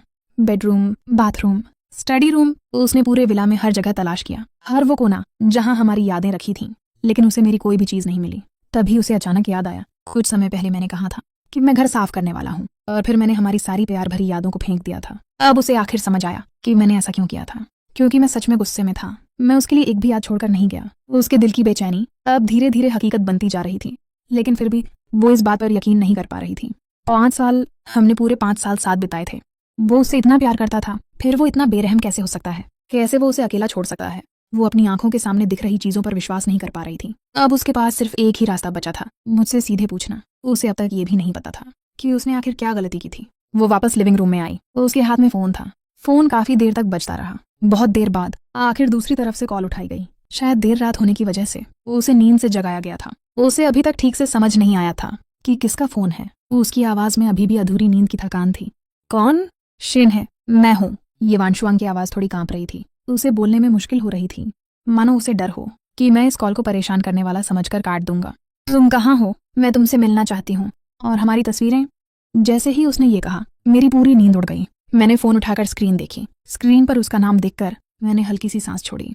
भूल गया था, मैंने अभी तक उसका नंबर ब्लॉक नहीं किया। कुछ पल की चुप्पी के बाद ये वानशुआंग ने फिर धीरे से मेरा नाम पुकारा। उस आवाज में हल्की सी शिकायत थी, लेकिन मैं सिर्फ शांत स्वर में बोला, अब तो आपकी शादी होने वाली है मिस ये। जो करना था वो करना ही पड़ा। जहां तक उन तस्वीरों की बात है, मैंने सोचा जब मिस्टर जियांग इस विला में रहने आएंगे तो उन चीजों को देखकर आपको असहज लगेगा, इसलिए मैंने सब जला दिया।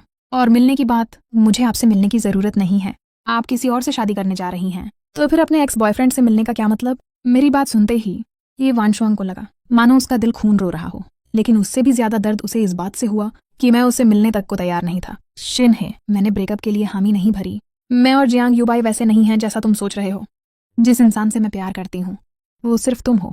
तुम मुझे ऐसे कैसे छोड़ सकते हो? आखिरी शब्दों तक पहुंचते पहुंचते उसकी आवाज टूटने लगी। ऐसा लग रहा था जैसे वो रोने वाली हो। मैं कुछ देर तक चुप रहा। मैंने बहुत कम बार उसे रोते देखा था। 5 साल के रिश्ते में मैंने उसे सिर्फ एक बार रोते देखा था, और वो आज नहीं था। वो उस दिन था जब हमारा कार एक्सीडेंट हुआ था। उस हादसे में उसे मुझसे ज्यादा चोट लगी थी, लेकिन होश में आने के बाद जब उसने मेरे शरीर के घाव देखे तो वो खुद रो पड़ी थी। उस समय उसके अंदर बिजनेस वर्ल्ड वाली ठंडी और फैसले लेने वाली सीईओ बिल्कुल नहीं दिख रही थी। अगर उस वक्त कोई उसका बिजनेस पार्टनर उसे देख लेता तो शायद यकीन ही नहीं कर पाता। और आज ये दूसरी बार था जब मैंने उसे इस तरह टूटते हुए सुना। मैंने कभी भी ये वानशुआंग के प्यार को झूठा नहीं माना, लेकिन शायद इसी वजह से, क्योंकि मैंने उसका प्यार महसूस किया था, मैं और ज्यादा साफ समझ पाया। जब उसने अपने परिवार की वजह से जियांग युबाई से शादी करने के लिए हामी भरी, तभी उसके दिल में बदलाव शुरू हो चुका था। हो सकता है वो अब भी मुझसे प्यार करती हो, लेकिन अब मैं उसका इकलौता प्यार नहीं रहा था, और इसी वजह से मैं वो पहला इंसान बन गया जिसे जरूरत पड़ने पर छोड़ा जा सकता था। चाहे वो मुझे चुपचाप बाहर रखे गए प्रेमी की तरह रखना चाहती हो, या फिर बाद में जब कार एक्सीडेंट हुआ था तब भी उसने सबसे पहले जियांग युबाई को बचाने के बारे में सोचा था। उस पल से ही मैं उसकी पहली पसंद नहीं रहा था, इसलिए भले ही इस वक्त मैं उसकी टूटी हुई आवाज़ सुन रहा था, उसका दुख महसूस कर पा रहा था, फिर भी मेरा दिल पूरी तरह बिखर चुका था। मैंने शांत आवाज़ में कहा, ये वांशुआंग, हम सिर्फ ब्रेकअप कर रहे हैं। ब्रेकअप के लिए दोनों लोगों की मंजूरी ज़रूरी नहीं होती, और अगर बात किसी को छोड़ने की है तो सबसे पहले हमारे रिश्ते को तुमने ही छोड़ा था।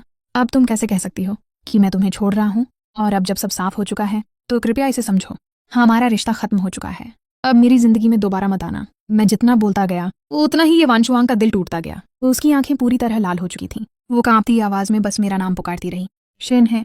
लेकिन अगले ही पल फोन से सिर्फ कॉल कटने की आवाज आई। उसने जल्दी से दोबारा कॉल करने की कोशिश की, लेकिन तभी उसे पता चला उसे ब्लॉक कर दिया गया था। ये वांशुआंग ने घबराकर मेरे दूसरे कॉन्टैक्ट्स पर मैसेज भेजे, लेकिन हर जगह सिर्फ लाल रंग का एरर मैसेज दिखाई दिया। वो धीरे से सोफे पर गिर गई। उसकी नजर फिर उस कागज पर पड़ी। वो लंबे समय तक उसे घूरती रही। दुख और गुस्सा उसके पूरे शरीर में भर चुका था। उसने अचानक सारे कागज टेबल से नीचे फेंक दिए। पन्ने हवा में बिखर गए और आखिर में जमीन पर गिर पड़े। सोफे के पास दीवार से टिके हुए वो धीरे धीरे दांत भींचने लगी। जियांग यूबाई, सब कुछ उसी की वजह से हुआ है।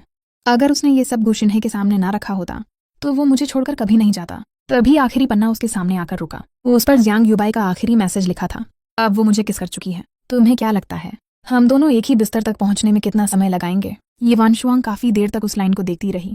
फिर अचानक वो हंस पड़ी, लेकिन वो हंसी बिल्कुल बेजान थी, जैसे शांत पानी के नीचे छिपी हुई नफरत। उसकी आंखों में ठंडा गुस्सा भर चुका था। जियांग यूबाई, मैंने तुम्हें पहले ही कहा था, जिस इंसान से मैं प्यार करती हूँ वो सिर्फ शिन्हे है। तुम्हें किसने हिम्मत दी कि तुम उसके सामने जाकर ये सब कहो?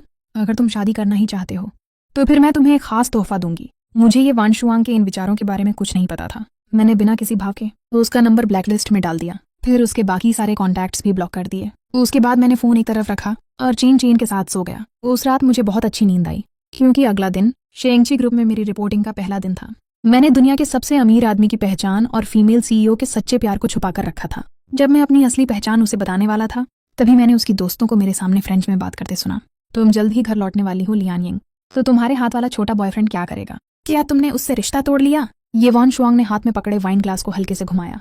मुझे नहीं पता, मैं उसे बहुत पसंद करती हूँ, लेकिन वो बहुत गरीब है। उसे अपनाना आसान नहीं। लियान यिंग तो बस अपने परिवार को एक जवाब दे रही है। उसका असली प्यार कोई और है। वो उससे ये बात छुपाए रखेगी और उसे बाहर ही रखेगी। उनकी बातें बेहद बेरहम थीं। उन्हें बस इतना लगता था कि मेरा परिवार गरीब है और मुझे फ्रेंच समझ नहीं आती। लेकिन मैंने उन्हें कभी नहीं बताया कि मैं असल में फ्रेंच समझता हूँ। एयरबोर्न कंपनी के सीईओ के रूप में मैं हमेशा मेहनत करके यहाँ तक पहुंचा हूँ। कम से कम नौकरी के पहले दिन मैं खुद को दूसरों की बातों का मजाक नहीं बनने दूंगा। शेंगची ग्रुप गू परिवार का पुराना बिजनेस था, जिसकी सैकड़ों सालों की हिस्ट्री थी। उसका प्रभाव हर जगह फैला हुआ था। हाल ही में शेंगची ग्रुप के युवा और हैंडसम सीईओ की खबर पूरे सर्कल में फैल चुकी थी। उसी समय ये वांशुआंग अपनी दोस्तों के साथ हैचिंग के सबसे बड़े क्लब में शराब पी रही थी। मैंने सुना गुशिन्हे को ये खबर मिल चुकी थी कि उसकी शादी किसी और से होने वाली है, और उसी गुस्से में उसने ये वांशुआंग से रिश्ता तोड़ लिया। लेकिन किसी ने भी इस बात को गंभीरता से नहीं लिया। उसे बस कुछ समय के लिए ये बात स्वीकार नहीं हो रही थी। मैं सिर्फ बिना किसी नाम के उसके साथ चलता रहा। इसी वजह से मैंने उससे ब्रेकअप कर लिया। मैंने सुना उसने कुछ दिन पहले नौकरी भी छोड़ दी। चिंता मत करो, जब उसके हाथ का पैसा खत्म हो जाएगा वो खुद वापस आ जाएगी, वरना उसके जुआरी पिता और बीमार माँ का खर्च कौन उठाएगा? उनकी बातें सुनकर मेरा मन हुआ कि मैं उसी वक्त उन्हें मार दूं, लेकिन किसी सपने का टूटना स्वीकार न कर पाना भी सामान्य था। तुम उसे थोड़ी देर मना सकते हो। हाँ, उसकी हैसियत से वो तुम्हारी पत्नी कैसे बन सकती है? वो बस यही सोचती रही। उसे अपने साथ ऐसे ही रखना, यही उसकी पूरी जिंदगी थी, जिसके बारे में वो पहले सोचने की भी हिम्मत नहीं करती थी। उनकी ताने मारती आवाजें मेरे कानों में गूंजती रहीं। मैं खुद को रोक नहीं पाया और लंबे समय से शराब पी रही ये वांशुआंग की तरफ देखने लगा। मुझे लगा उसके अंदर कुछ टूट चुका है। उसका चेहरा उदास था। उसने हाथ का ग्लास जमीन पर तोड़ दिया। कांच के टुकड़ों की आवाज के साथ पूरा शोर भरा माहौल कुछ पल के लिए शांत हो गया। हालांकि उसकी आवाज हमेशा की तरह ठंडी थी, लेकिन उसमें दर्द साफ महसूस हो रहा था। क्या अब काफी है? बाकी लोग सिर्फ उसके भाव देख रहे थे, लेकिन किसी ने जवाब नहीं दिया। कोई ये समझना नहीं चाहता था कि वो आखिर इतने गुस्से में क्यों है। ऊपर से ऐसा लगता था जैसे वो मेरा साथ दे रही हो, लेकिन ये पहली बार नहीं था जब उन्होंने मेरे बारे में ऐसी बातें कही हों। उन्होंने कई बार ये सब उसके सामने भी कहा था, और ये वांशुआंग और मैंने कभी इस बारे में खुलकर बात नहीं की। आखिर में अब भी उसके करीब बैठी लियू कियान ने भौहें चढ़ाई। उस हैंडसम आदमी ने चुप्पी तोड़ी, लेकिन उसने अपना गुस्सा जाहिर नहीं किया, जैसे वह सबका मजाक उड़ा रहा हो। वह 2 बार हल्का सा हंसा। उसकी आंखों में मजाक साफ दिख रहा था। क्या हुआ? क्या वांशुआंग जी का मूड खराब है? हम जानते हैं कि तुम उसकी परवाह करती हो। फिक्र मत करो, वो तुम्हें सच में कैसे छोड़ सकती है? इतना बड़ा पैसा कमाने वाला लड़का। मानो मेरी बात, आधे महीने के अंदर वो जरूर फिर तुम्हारे साथ होगी। तब जो तुम कहोगे वही होगा। ये बातें खत्म होते ही उसने तुरंत लियू कियान की तरफ देखा। माफी मांगो, लियू कियान खुश थी। उसे समझ नहीं आया कि उसका मतलब क्या है। फिर उसकी आवाज़ दोबारा गूंजी, उससे माफ़ी मांगो। तब जाकर लियू कियान समझी। इस पल उसे एहसास हुआ कि वह सिर्फ इसलिए गुस्सा हुआ था क्योंकि उन्होंने मेरा अपमान किया था। वनशुआंग जी इतनी नाराज़ क्यों हो रही है? और बहनों ने कुछ गलत भी तो नहीं कहा? वो एक गरीब लड़का ही तो है, क्या वो सिर्फ पैसों की वजह से नहीं है? जब हम पहले ये बातें करते थे तब भी तो तुमने कभी विरोध नहीं किया था। लियू कियान की बातें सुनकर ये वानशुआंग एकदम चुप हो गई। उसकी आंखों की चमक गायब हो गई। आखिरी शब्दों में सिर्फ उलझन बची थी। पहले भी वे लोग कई बार ऐसी बातें कह चुके थे, लेकिन उस समय उसने हमेशा चुप रहना चुना था। उसने अपनी यादों को पलटना शुरू किया। वो सबूत ढूंढना चाहती थी जो इन बातों को गलत साबित कर सके, लेकिन वह सही कह रही थी। ये पहली बार नहीं था जब उन्होंने मेरा अपमान किया हो, और चाहे मैं वहां मौजूद रहूं या नहीं उसे कभी फर्क नहीं पड़ा। लेकिन क्योंकि वे फ्रेंच में बात कर रहे थे इसलिए उसने चुप रहना चुना। सिर्फ तब जब उन्होंने सीधे उसके सामने कहा तब उसने रोका। लेकिन क्या ऐसा रोकना सच में सबूत था? असल में वो सिर्फ मेरे सामने अच्छा बनने का नाटक कर रहा था। उसकी पिछली खामोशी ही उसके दिल की असली सोच थी। ये सब सोचकर मुझे समझ नहीं आया कि क्या कहूँ। मैं बस एक के बाद एक शराब पीती रही। अपने लिए फिर से एक गिलास भर लिया, लेकिन उसी समय ये वनशुआंग के दिल में दर्द का हमला रुक नहीं रहा था। हाँ, उसका एक जुआरी पिता है और बीमार माँ। अब वो बेरोजगार भी है। शायद भविष्य में वो सच में फिर उसके पास लौट आए। और इस समय बाकी लोग माहौल बदलने की कोशिश करने लगे। शेंगची ग्रुप ने हाल ही में अपना सीईओ खो दिया है। क्या तुम्हें कुछ खबर मिली? पिछले कुछ सालों से कोई खबर नहीं थी, क्योंकि वो बाहर अकेले रहकर खुद को मजबूत बनाना चाहता था। अब जब वो वापस आ रहा है तो क्यों ना सब कुछ सीधे उसी को सौंप दिया जाए।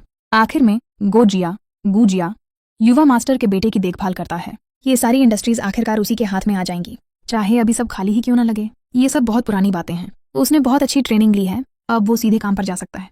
लोग कहते हैं कि सब कुछ मेहनत का नतीजा है, लेकिन फिर लोगों के बीच इतना बड़ा फर्क क्यों है? ये वानशुआंग इस टॉपिक में दिलचस्पी नहीं रखती थी। उसने इसमें हिस्सा नहीं लिया, बस अकेले कोने में बैठी रही। उसके सामने खाली बोतलें बढ़ती जा रही थीं। उसने उनकी बातों को ध्यान से नहीं सुना, इसीलिए उसे पता ही नहीं चला कि वो क्या बात कर रहे थे। गो फैमिली का यंग मास्टर बहुत मेहनत कर रहा है और हाल के दिनों में उसने घर लौटने का भी नहीं सोचा। शायद वो नोट भी भूल गया हो जो उसने उसके लिए छोड़ा था। अगर वो लिखा गया है तो वो सच होगा। रात बहुत देर हो चुकी थी जब वो फैक्ट्री से निकली। ये वानशुआंग ने बहुत ज्यादा शराब पी ली थी। उसके पैर लड़खड़ा रहे थे। लियू कियान और उसके दोस्तों ने उसे देखा। वे उसे अकेले वापस भेजने की हिम्मत नहीं कर पाए, इसलिए उन्होंने जांग यूबाई को कॉल किया। जब वो आया तो वहां सिर्फ लियू कियान और ये वानशुआंग थे। लियू कियान ने उसे देखते ही ये वानशुआंग को उसके हवाले कर दिया। मैं वानशुआंग को तुम्हें दे रही हूँ, तुम उसे घर छोड़ देना। इतना कहकर वो चली गई। जांग यूबाई ने कार की चाबी ली और उसे लेकर बाहर निकल गया। उसने उसे ये फैमिली विला में नहीं पहुंचाया, बल्कि सीधे अपने विला ले गया। काफी मुश्किल से उसे कमरे में लाकर नरम बिस्तर पर लेटाया। उसने उसके चेहरे का ध्यान रखा, फिर खुद भी उसके पास जाकर लेट गया। वानशुआंग, वैसे भी हम शादी करने वाले हैं, तो थोड़ा पहले ही सही। उसके पास लेटी लड़की को शायद समझ नहीं था कि वो क्या कह रहा है। वो उसे अपनी बाहों में लिए हुए था। उसका सिर उसके कंधे पर था। गर्म सांस उसके पास गिर रही थी। कमरे का माहौल धीरे धीरे गर्म हो रहा था। एक अजीब सा माहौल बन गया था। अगले ही पल उसने उसका नाम लिया और वो अचानक चौंक गया, जैसे उसका दिल अपनी जगह वापस आ गया हो। शिनही। उसने कुछ और नहीं किया, बस उसे अपनी बाहों में पकड़े रखा, जैसे अगर वो छोड़ दे तो वो गायब हो जाएगी। जांग यूबाई चुपचाप लेटा रहा। उसने कोई हरकत नहीं की, लेकिन उसकी आंखों में एक दर्द था। कोई सिन्हा नहीं है। अगर वो इस दुनिया से ही गायब हो जाए तो अच्छा होगा। अगली सुबह दोनों उठे। सिर बहुत दर्द कर रहा था। उसने हाथ हिलाने की कोशिश की, लेकिन अचानक उसे महसूस हुआ कि उसके बाजू में कोई और भी है। उसने नीचे देखा और सिर्फ उसने देखा कि उसके सिर के ऊपर घुंघराले, मुलायम और आकर्षक बाल थे। उसका दिमाग अभी ठीक से रिएक्ट भी नहीं कर पाया था कि सबसे पहले उसका नाम निकल गया, स्टार रिवर। लेकिन जैसे ही ये शब्द उसके मुंह से निकले, उसे तुरंत एहसास हुआ कि कुछ गलत है। उसके दिल में अचानक बेचैनी सी महसूस हुई। उसने पूरी ताकत से उस इंसान को धक्का दे दिया। वो सो रहा था और बारिश की तरह उसे बिस्तर से नीचे गिरा दिया गया। वो लगभग जमीन पर गिर ही जाता और उसी झटके में पूरी तरह से जाग गया। उसने ऊपर देखा और सामने उदास रात जैसा चेहरा था। तुम यहाँ क्यों हो? उसकी आवाज ठंडी थी, जिसमें भावनाएं लगभग खत्म हो चुकी थीं। ये सुनकर सामने वाले के दिल में दर्द भर गया। उसकी आंखों में आंसू भर आए और वो बेहद बेचारा सा दिखने लगा। अगर ये इंसान कोई और होता तो शायद उसे देखकर दिल पिघल जाता, या अगर उनका ब्रेकअप नहीं हुआ होता तो शायद ये ठंडक इतनी नहीं होती।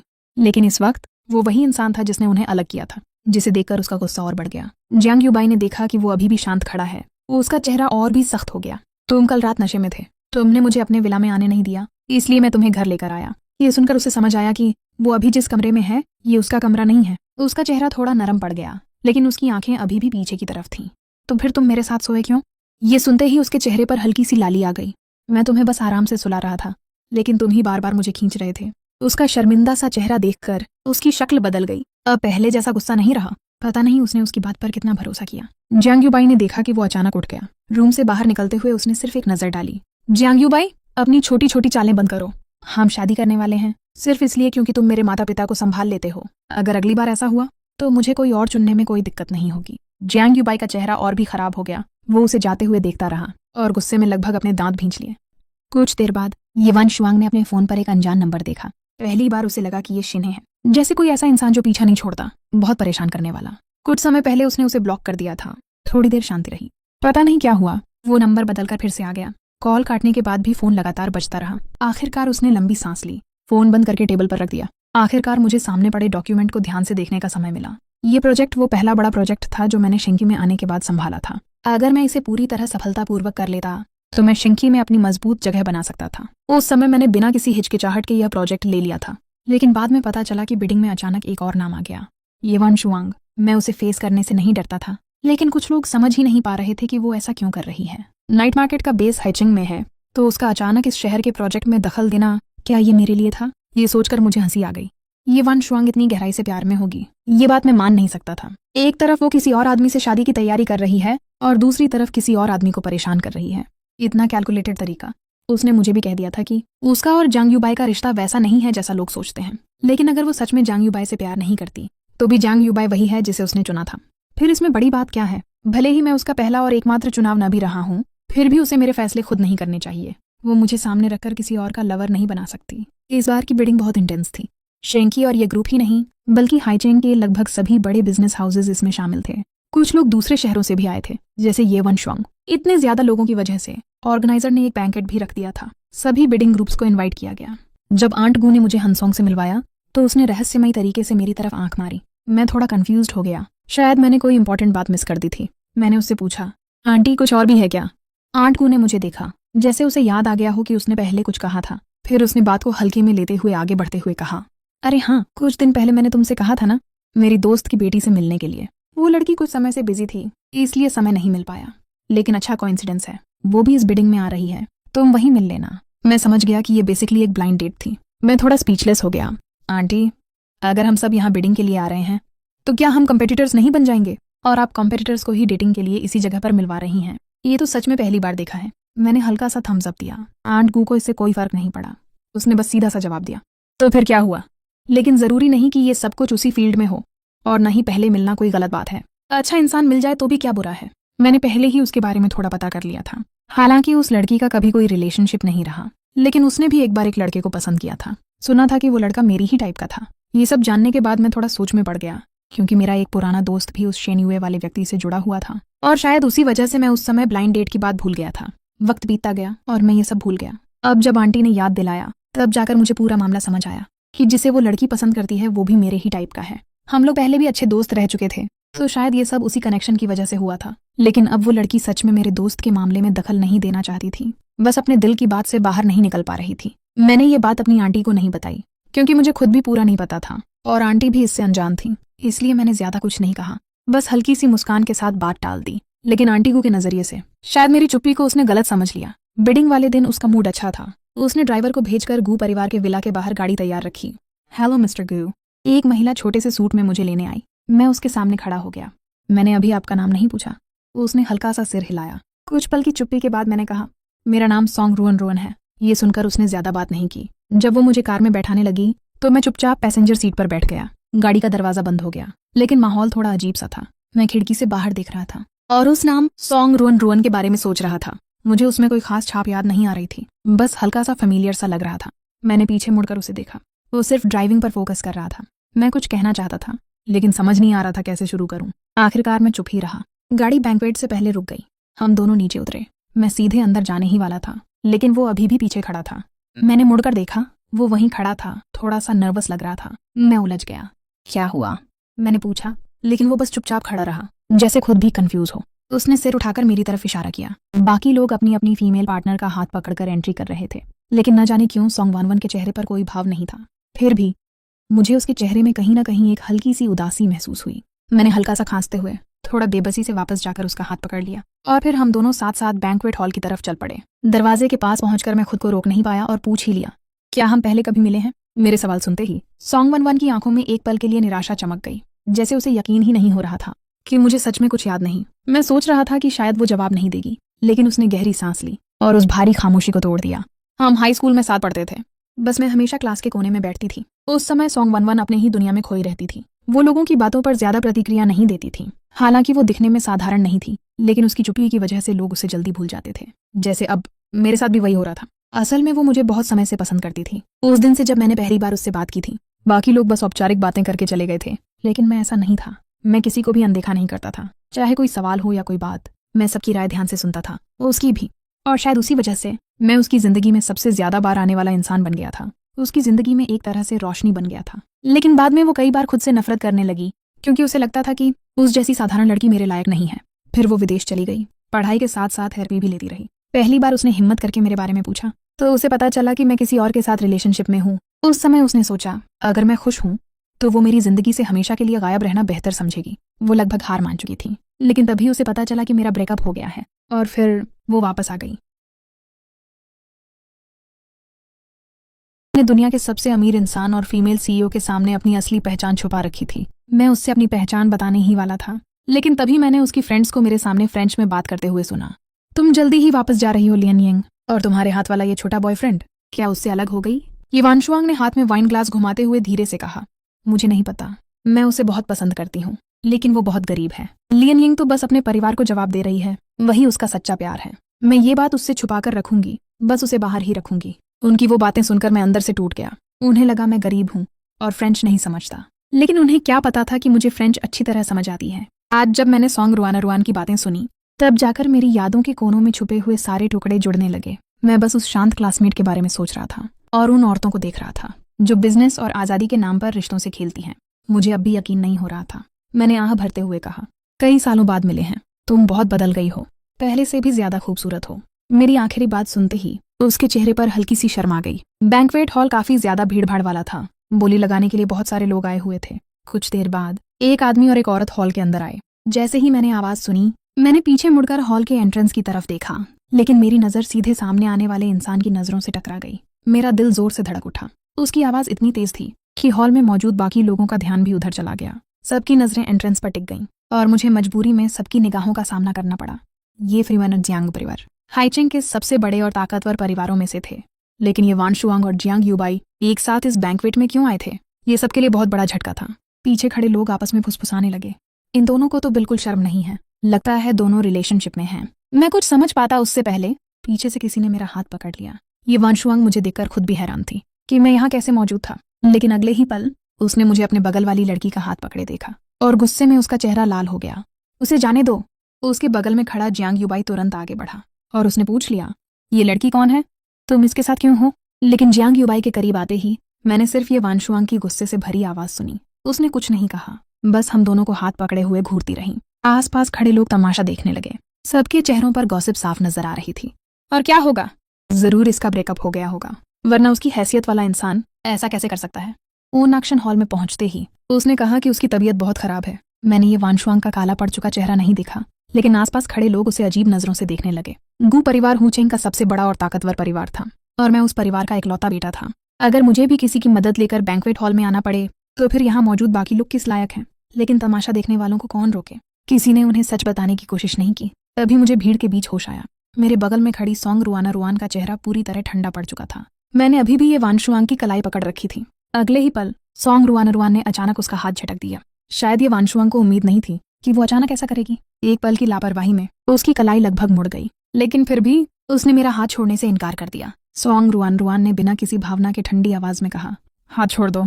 उसकी ठंडी आवाज सुनकर ये वानशुआंग के शरीर में अनजाने में सिहरन दौड़ गई। उसने सामने खड़े इंसान की तरफ देखा। उसका चेहरा पहले से भी ज्यादा डरावना लग रहा था। मैं साफ देख सकता था कि वो इस वक्त दर्द में था। जियांग यूबाई को यह देखकर थोड़ा दुख हुआ। अचानक उसने सॉन्ग रुआना रुआन की तरफ उंगली उठाकर गुस्से में कहा, तुम्हें पता भी है हम कौन हैं? हमारे साथ ऐसा करने की हिम्मत कैसे हुई? यकीन मानो, अगर चाहूं तो तुम्हें कहीं का नहीं छोड़ूंगा। हालांकि ये वानशुआंग चुप थी, लेकिन उसकी आंखों में छिपा गुस्सा साफ दिखाई दे रहा था, और उसने कभी भी जियांग यूबाई को रोकने की कोशिश नहीं की। मैं समझ गया था कि इस वक्त उसके और जियांग यूबाई के विचार एक जैसे ही थे। मैं हल्का सा हंसा। पहले मैंने सॉन्ग रुआना रुआन का हाथ थपथपाया ताकि वो थोड़ा शांत हो जाए। वो थोड़ा नाराज थी, लेकिन मुझे सिर हिलाते देख आखिरकार उसने हाथ ढीला छोड़ दिया। हमारा रिएक्शन देखकर ये वानशुआंग के चेहरे का भाव आखिर थोड़ा बेहतर हुआ। यहाँ तक कि जियांग यूबाई को भी लगा कि हम डर गए हैं। वो घमंडी अंदाज में मुस्कुराया और आराम से कुछ बोलने ही वाला था, लेकिन अगले ही सेकंड मैंने बिना किसी हिचकिचाहट के सीने में लगी सुई निकाल ली और सीधे उसकी बाह में घोंप दी। ये वानशुआंग अब भी यकीन किए बैठी थी कि मैं सच में ऐसा नहीं करूंगा। आखिर मैं उससे इतना प्यार करता था तो उसे चोट कैसे पहुंचा सकता था। उसे लगा मैं बस उसे डराने की एक्टिंग कर रहा हूँ, लेकिन जैसे ही उसने मुंह खोला सुई उसकी बाह में जा चुकी थी। अचानक हुए दर्द से उसके हाथ की ताकत खत्म हो गई, उसकी पकड़ ढीली पड़ गई और मैंने तुरंत अपना हाथ छुड़ा लिया। जियांग यूबाई गुस्से में मेरी तरफ बढ़ा ही था कि अगले पल शराख एक जोरदार थप्पड़ सीधे उसके चेहरे पर पड़ा। उसके चेहरे पर उभरा लाल निशान साफ दिखाई दे रहा था। वो पूरी तरह स्तब्ध रह गया। उसने कभी सपने में भी नहीं सोचा था कि कोई उसे थप्पड़ मारने की हिम्मत करेगा। मेरी हिम्मत कैसे हुई? मैं हल्का सा हंसा। गुशिंग, और तुम लोगों में फर्क सिर्फ हैसियत का नहीं, स्वभाव का भी था। मेरा चेहरा बिल्कुल शांत था, जैसे मैंने अभी अभी जियांग यूबाई को थप्पड़ नहीं मारा, बस सामान्य तरीके से उनका अभिवादन किया हो। मैंने एक टिश्यू सॉन्ग रुआन की तरफ फेंका और खुद धीरे धीरे नया टिश्यू निकालकर अपनी कलाई साफ करने लगा। मेरी आंखों में साफ ताना था। क्या तुम लोग खुद को बहुत बड़ा इंसान समझते हो? मेरी बात सुनते ही ये वानशुआंग की आंखें लाल हो गईं। उसके अंदर का गुस्सा भड़क उठा था, लेकिन अगले ही पल मेरी अगली बात सुनकर उसके चेहरे का रंग धीरे धीरे बदलने लगा। तुम दोनों यहाँ बोली लगाने आए हो, लेकिन अपने असली प्रतिद्वंदी को भी नहीं पहचानते। ये वानशुआंग और जियांग यूबाई दोनों अचानक चौंक गए। उन्होंने जल्दी से अपने दिमाग में मिली हुई जानकारी याद करनी शुरू की और फिर ध्यान से सॉन्ग रुआन को देखने लगे। कुछ ही सेकंड बाद उन्हें आखिर याद आ गया। सॉन्ग परिवार की दूसरी बेटी, जो गु परिवार के इकलौते वारिस की मंगेतर थी। हालांकि ये परिवार और जियांग परिवार हाइचिंग के सबसे बड़े परिवारों में गिने जाते थे, लेकिन गु परिवार और सॉन्ग परिवार के सामने उनकी कोई औकात नहीं थी। तभी लंबे समय से चुप खड़ी सॉन्ग रुआन ने आखिर दोबारा मुंह खोला। उसकी आवाज पहले से भी ज्यादा ठंडी थी। मुझसे ये पूछने की बजाय कि मैं जानती हूँ तुम कौन हो, क्यों ना पहले अपने पास खड़े लोगों से पूछो कि हम कौन हैं। हम, ये दो शब्द सुनते ही ये वानशुआंग और जियांग यूबाई दोनों वहीं जड़ होकर खड़े रह गए। इसका मतलब सिर्फ मैं ही नहीं, सॉन्ग रुआन भी इस बोली में हिस्सा लेने आई थी, और यहाँ मौजूद बाकी लोगों में जो उनकी पहचान से मेल खाता था वो सिर्फ एक ही इंसान हो सकता था, हुचेंग का सबसे बड़ा वारिस, गु परिवार का बड़ा युवा मालिक। ये सच समझते ही ये वानशुआंग और जियांग यूबाई के चेहरे एकदम सफेद पड़ गए। उन्होंने घबराकर आसपास देखा। चारों तरफ खड़े लोग अब खुलकर तमाशा देख रहे थे। अब उन्हें समझ आ गया था कि असली मजाक किसका बन रहा था। जिस इंसान को वो अभी तक नीचा दिखा रहे थे, असल में वही उनसे कहीं ऊपर था। ये वानशुआंग का चेहरा शर्म और गुस्से से लाल पड़ गया। वो एक पल भी वहां रुक नहीं पाई और जल्दी से बैंक्वेट हॉल छोड़कर चली गई। उसे जाते देख जियांग यूबाई ने मुझे नफरत भरी नजरों से घूरा और फिर उसके पीछे भाग गया। मैंने उसकी नफरत भरी नजर देखी, लेकिन उसे दिल पर नहीं लिया। वैसे भी जियांग यूबाई पहली बार खुद को बर्बाद नहीं कर रहा था। उसके पास सिर्फ जियांग परिवार का नाम था और ये वानशुआंग के साथ एक खोखला और अस्थायी रिश्ता। अगर एक दिन ये वानशुआंग उससे प्यार करना बंद कर दे और किसी दूसरे इंसान को चुन ले, तो जियांग यूबाई के पास कुछ भी नहीं बचेगा। और रही बात जियांग परिवार की, मुझे खुद कुछ करने की जरूरत भी नहीं थी। जिस दिन जियांग परिवार को पता चल जाएगा कि जियांग यूबाई ने गु परिवार को नाराज किया है, सबसे पहले उसे छोड़ने वाले खुद उसका परिवार होगा। लेकिन इस वक्त मेरे लिए सबसे जरूरी चीज आज की ये बोली थी। जब हॉल का सारा ड्रामा खत्म होने वाला था, तभी आखिरकार होस्ट सामने आया। उसने बस एक नजर उन दोनों पर डाली जो पहले ही गाड़ी में बैठकर भाग चुके थे। उसने कुछ नहीं कहा, लेकिन उनके दिलों पर डर और शर्म का निशान छोड़ दिया था। बोली लगाने की प्रक्रिया काफी तनाव भरी थी, लेकिन आखिरकार वो प्रोजेक्ट मेरे हाथ लग गया। शहर वापस लौटते वक्त भी गाड़ी सॉन्ग रुआन ही चला रही थी। कार लंबे समय तक चुपचाप सड़क पर चलती रही। इस बार चुप्पी तोड़ने वाला पहला इंसान सॉन्ग रुआन था। उसने अचानक पूछा, क्या तुम अभी भी उससे प्यार करते हो? मैं कुछ पल के लिए समझ ही नहीं पाया कि वो किसकी बात कर रहा है। फिर जब मुझे एहसास हुआ तो मैं हल्का सा हंस पड़ा। तुमने ये कैसे सोच लिया? सॉन्ग रुआन ने धीरे से कहा। मुझे लगा तुम ब्लाइंड डेट पर आने के लिए मान गए थे। तुम्हें पता था वो आएगी, इसलिए तुम जानबूझकर उसे जलाना चाहते थे। हालांकि उसका रवैया ये वानशुआंग के प्रति अच्छा नहीं था, लेकिन वो फिर भी मेरे बारे में सोच रहा था। मैंने कुछ देर चुप रहने के बाद कहा, आंटी ने कहा था इसलिए मैं मिलने आ गया। लेकिन मैंने कभी ये नहीं सोचा कि एक इंसान को भूलने के लिए किसी दूसरे इंसान को इस्तेमाल करूंगा। मेरे लिए रिश्ता सिर्फ सच्चाई पर होना चाहिए, इसलिए मैं खुद से भी वही उम्मीद रखता हूँ। शायद बैंक्वेट में हुई घटनाओं की वजह से हम दोनों के बीच की दूरी थोड़ी कम हो गई थी। इस वक्त मैं उसके साथ काफी सहज महसूस कर रहा था। हम दोनों रास्ते भर धीरे धीरे बातें करते रहे। कुछ देर बाद गाड़ी गु परिवार की विला के सामने जाकर रुक गई। मैंने मुड़कर उसकी तरफ हाथ हिलाया, जैसे अलविदा कह रहा हूँ।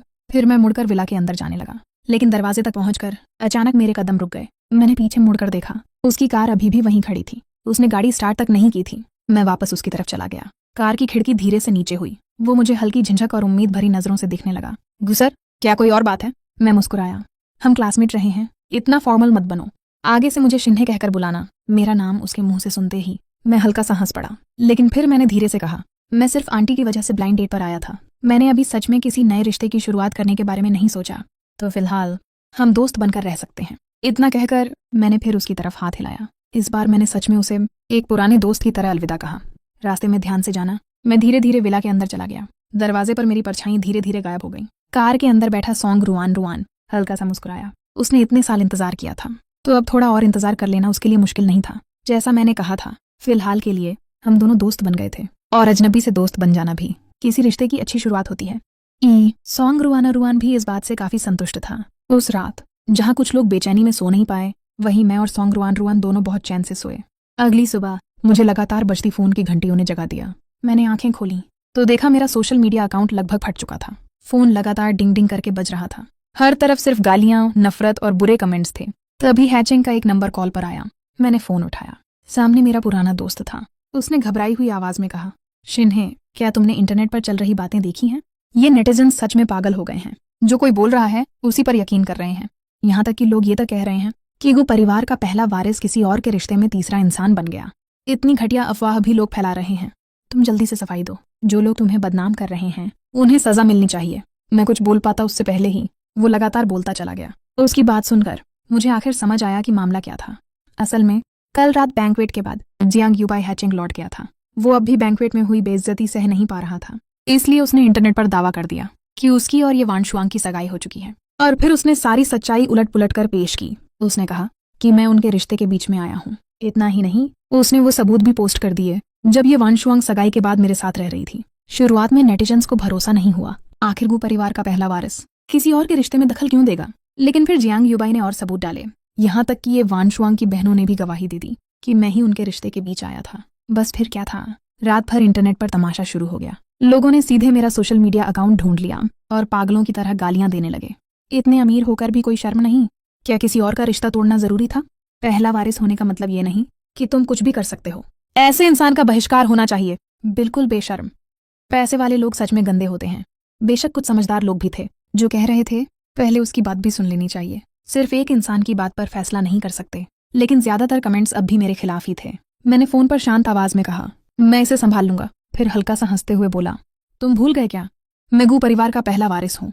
चेंची ग्रुप का लीगल डिपार्टमेंट कोई मजाक नहीं है। अगर उसने अफवाह फैलाई है तो उसे इसकी कीमत चुकानी पड़ेगी। बस अब अंतिम नतीजे का इंतजार करो। मेरी बात सुनकर फोन के दूसरी तरफ बैठे दोस्त ने आखिर राहत की सांस ली। उसने मुझे कुछ देर और समझाया, फिर कॉल काट दी। फोन रखने के बाद मैंने दोबारा सोशल मीडिया खोला और देखना शुरू किया कि मामला आखिर कितना बढ़ चुका था। जब मैंने वो जहरीले कमेंट्स देखे तो अगर कहूँ कि मुझे बिल्कुल गुस्सा नहीं आया तो वो झूठ होगा। लेकिन मैं एक बात कभी समझ नहीं पाया। पहले वो लोग मुझे इसलिए नीचा दिखाते थे क्योंकि उन्हें लगता था मेरा परिवार गरीब है और मैं ये वानशुआंग के लायक नहीं हूँ। अब जब उन्हें पता चल गया कि मैं गू परिवार का पहला वारिस हूँ तो आखिर उन्हें ये हिम्मत कहाँ से मिल रही थी कि वो अब भी मेरे खिलाफ बोल रहे थे। जियांग यूबाई और उसके लोग एक साथ मिलकर मुझे बदनाम कर रहे थे। मैंने ठंडे चेहरे के साथ इंटरनेट पर किए गए हर बयान और हर कमेंट का स्क्रीनशॉट सेव करना शुरू कर दिया। तभी अचानक फोन फिर से बज उठा। इस बार नंबर अनजान था। मैं कुछ सेकंड झिझका, फिर कॉल उठा ली। अगले ही पल फोन के दूसरी तरफ से सॉन्ग रुआन रुआन की आवाज आई। उसकी आवाज हमेशा की तरह नरम थी, लेकिन इस बार उसमें बेचैनी साफ महसूस हो रही थी। शिन्हे, तुम ठीक हो ना? इंटरनेट पर जो लोग बोल रहे हैं उनकी बातों की परवाह मत करो। मुझे पता है तुमने ऐसा कुछ नहीं किया। इन अफवाहों की वजह से खुद को परेशान मत करो। अगर तुम्हें मेरी मदद की जरूरत हो तो बस मुझे बता देना। उसकी आवाज सुनते ही मेरे दिल में जमा भारीपन जैसे थोड़ा हल्का हो गया। मैं हल्का सा मुस्कुराया। मैं ठीक हूँ, इतना कमजोर नहीं हूँ मैं। ये सिर्फ अफवाहें हैं, मैं खुद संभाल लूंगा। मेरी बात सुनकर सॉन्ग रुआन रुआन ने आखिर राहत की सांस ली। वो फोन काटना नहीं चाहता था, लेकिन शायद उसे समझ नहीं आ रहा था कि इस वक्त और क्या कहे। फोन के दोनों तरफ लंबी खामोशी छा गई। उस खामोशी में हम दोनों सिर्फ एक दूसरे की हल्की सांसों की आवाज सुन रहे थे। आखिरकार मैंने खुद चुप्पी तोड़ी। सॉन्ग रुआन रुआन, धन्यवाद। हालांकि मैं इन बेकार की अफवाहों से टूटने वाला नहीं हूँ, लेकिन फिर भी मेरी चिंता करने के लिए शुक्रिया। ये कहते वक्त मेरी आखिरी बात दिल की गहराई से निकली थी। फिर मैंने धीरे से फोन काट दिया। दूसरी तरफ सॉन्ग रुआन रुआन कुछ देर तक कर चुकी कॉल वाली स्क्रीन को देखता रहा। उसे बस यही लगा कि वक्त बहुत तेजी से गुजर गया। काश वो पल थोड़ा और लंबा ठहर जाता। उसके लिए बस ऐसे ही चुपचाप फोन के दोनों सिरों पर बैठे रहना और एक दूसरे की सांसें सुनना ही काफी था। उधर जब मेरे माता पिता को पता चला कि इंटरनेट पर मुझे बदनाम किया जा रहा है तो वो गुस्से से भर उठे। वो लगभग तुरंत ये वानशुआंग और जियांग यूबाई के पास जाने वाले थे। मेरी माँ गुस्से में बोली, एक मर्द और एक औरत मिलकर मेरे बेटे पर कीचड़ उछाल रहे हैं। कितनी घटिया हरकत है ये। जैसे लोग वैसे ही उनके कर्म। मेरे पिता भी ठंडे चेहरे से बोले, उन्हें लगता क्या है खुद के बारे में? हमारे बेटे को बदनाम करने की हिम्मत कैसे हुई? मैंने उनकी बातें सुनी, लेकिन कुछ नहीं कहा। मेरे लिए जियांग यूबाई और ये वानशुआंग अब इंसान जैसे लगते ही नहीं थे। आखिर काफी मुश्किल से मैंने माँ और पापा का गुस्सा शांत कराया। उन्हें इतना परेशान देखकर मेरी आंखें भी हल्की नम हो गईं।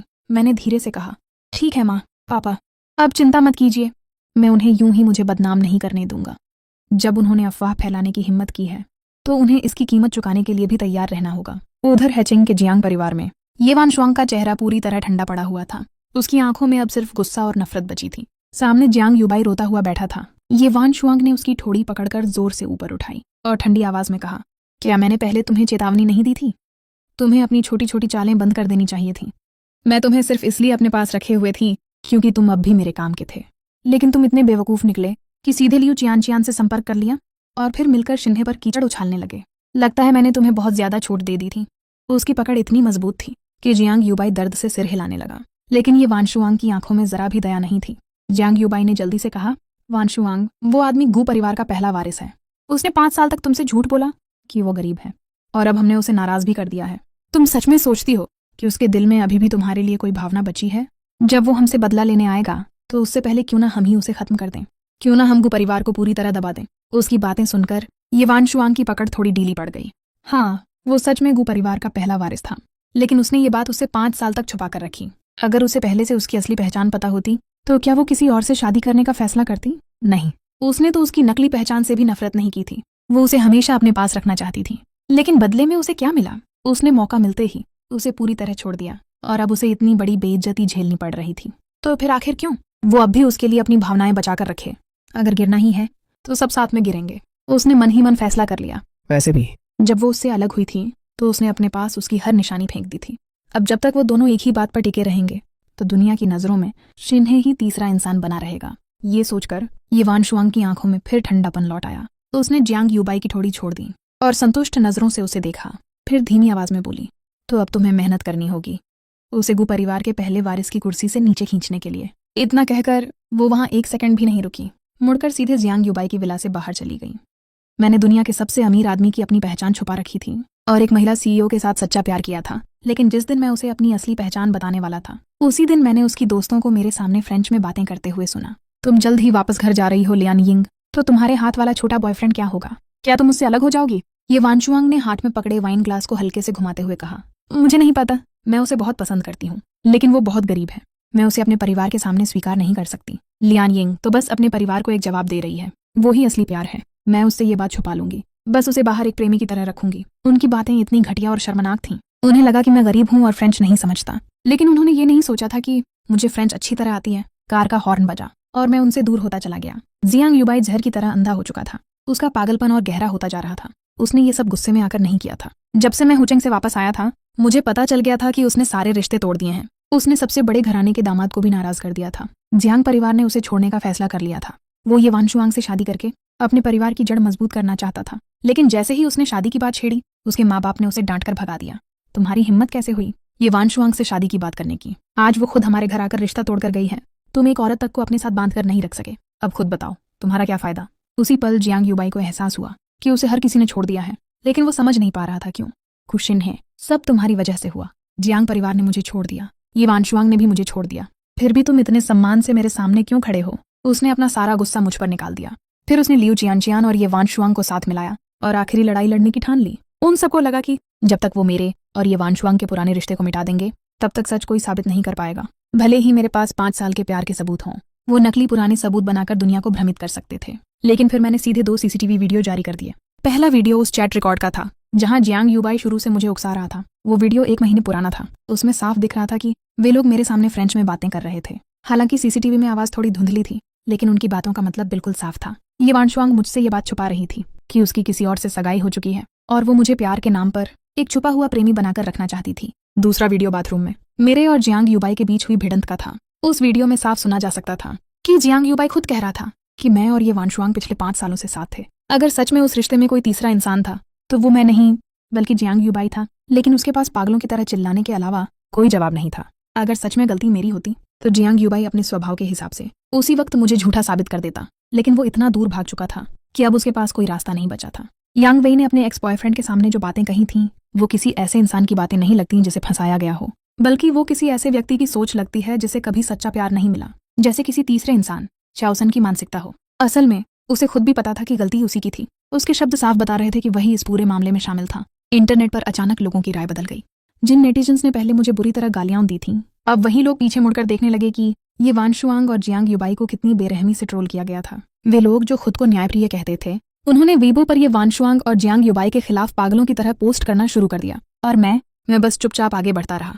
पहले कुछ लोग मेरे कमेंट सेक्शन में आकर मुझे गालियां देते थे सिर्फ लाइक्स पाने के लिए, लेकिन अब हालात बदल चुके थे। जो नेटिजन्स मेरे खिलाफ भ्रम में थे, साथ ही जियांग युबाई और ये वानशुआंग के सपोर्टर्स, सभी को आखिरकार अदालत का सामना करना पड़ा। बाकी मामलों को लेकर मैंने ज्यादा कुछ नहीं कहा, सब कुछ कानूनी अदालत के हवाले कर दिया गया। जब मैंने दोबारा अपना सोशल मीडिया अकाउंट खोला तो कमेंट सेक्शन आखिरकार साफ हो चुका था। कभी कभी कुछ घटिया लोग अब भी दिख जाते, लेकिन जिनयान तुरंत उन्हें संभाल लेता। जब जिनयान का समय पूरा हुआ, मैं बस इस बारे में बात करना चाहता था, तभी मुझे बैकस्टेज में कोर्ट का एक नया नोटिस दिखाई दिया। अब आखिरकार सच पूरी तरह सामने आ चुका था। लोगों के अच्छे शब्दों और दिलासा देने वाले कमेंट्स के जवाब में मैंने भी एक वेबो पोस्ट किया। सच आखिरकार सामने आ ही जाता है। जिन लोगों के दिल में सचमुच डर और अपराध होता है, उन्हें ही कमेंट से डर लगता है। और मैं सिर्फ कानून का इस्तेमाल करूंगा अपने अधिकारों की रक्षा करने के लिए। जियांग युबाई को पूरी तरह छोड़ दिया गया था, बाकी चीजों पर मैंने ज्यादा ध्यान नहीं दिया। मुझे कानून और न्याय व्यवस्था पर पूरा भरोसा था, वे निश्चित रूप से उन्हें उनकी करने की सजा दिलाएंगे। लेकिन मैंने सुना कि जिस दिन जियांग युबाई पर कोर्ट केस हुआ, उसे बचाने के लिए कोई वकील तक नहीं मिला। ये सुनकर मन थोड़ा भारी जरूर हुआ। असल में अगर जियांग युबाई मेरे सामने मरने जैसी हरकतें न करता तो वह ये वानशुआंग के साथ सामान्य जिंदगी जी सकता था, एक आम कपल की तरह। लेकिन वह कभी संतुष्ट नहीं हुआ। जब तक मैं ये वानशुआंग के आसपास था, वह मुझे हटाना चाहता था, और अगर मैं दूर चला जाता तो वह अपनी सारी तकलीफों का दोष भी मुझ पर डाल देता। वह मुझे कुचलकर खुद ऊपर उठना चाहता था। लेकिन आखिर में जियांग युबाई, ये वानशुआंग और लियू चियान के साथ रहने वाली वे लड़कियां सब एक जैसे ही निकले। वे हमेशा ऊंच नीच में विश्वास करते थे। उन्हें लगता था कि इंसान की औकात सिर्फ जन्म तय करता है। तभी मुझे एहसास हुआ कि मेरे और उनके बीच कभी सुलह नहीं हो सकती। मैं और जियांग युबाई आखिरकार अदालत तक पहुंच गए। लेकिन सबसे अजीब बात यह थी कि इस पूरे ड्रामे की असली मुख्य किरदार ये वानशुआंग, क्योंकि उसने कभी सीधे कोई बयान नहीं दिया, बस चुप्पी साधे रखी, इसलिए वह खुद को बचाने में सफल हो गई। उसी दिन जब यह सब हुआ, कानूनी प्रतिनिधि मुझसे मिलने आया। जियांग जी, मामला काफी गंभीर था, इसलिए उसका पूरा रिजल्ट मुझे रिपोर्ट करके बताया गया। कोर्ट में खड़े होने के बाद भी वे लोग लगातार चिल्ला रहे थे कि उन्होंने कुछ गलत नहीं किया। उनका कहना था कि गलती मेरी है, मेरा रवैया खराब है, और मैंने समझौता करने से इनकार कर दिया। लेकिन आखिरकार उन सबको 2-2 साल की जेल की सजा सुनाई गई। बाद में नेटिजन्स ने मजाक उड़ाते हुए कहा कि अमीर घरानों के बच्चों को जेल में रोते हुए देखना बहुत ही दुर्लभ दृश्य है, शायद जिंदगी में सिर्फ एक ही बार देखने को मिलता है। उनके अंतिम फैसले के बाद मैंने आगे की खबरों पर ज्यादा ध्यान नहीं दिया। बस मैंने कभी नहीं सोचा था कि ये वानशुआंग फिर से मुझे ढूंढने आएगी। उस समय मैं और सोंग रुआन ऑफिस से निकलने के बाद कहाँ खाना खाने जाएं, इसी बारे में बात कर रहे थे। तभी फ्रंट डेस्क का फोन बजा। उधर से आवाज आई, एक मिस ये आपसे मिलना चाहती हैं। ये सुनकर मैं कुछ पल के लिए चौंक गया। चारों तरफ नजर घुमाकर देखा। सिर्फ 1 महीने में ये ग्रुप पूरी तरह दब चुका था। पहले की तुलना में रुआन अब काफी बेहतर लग रही थी। लेकिन फिर भी मेरे मन में एक सवाल था, अब तो दोनों पक्ष पूरी तरह दुश्मन बन चुके थे।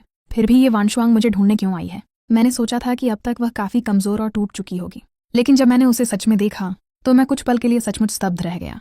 कुछ ही महीनों में मैं उसे लगभग पहचान नहीं पाया। ऑफिस की टेबल के सामने बैठी वह औरत चेहरे से कम 10 साल बूढ़ी लग रही थी। विश्वास करना मुश्किल था कि यही वही खूबसूरत और आकर्षक ये वानशुआंग थी, जो कुछ समय पहले तक सबकी नजरों का केंद्र हुआ करती थी।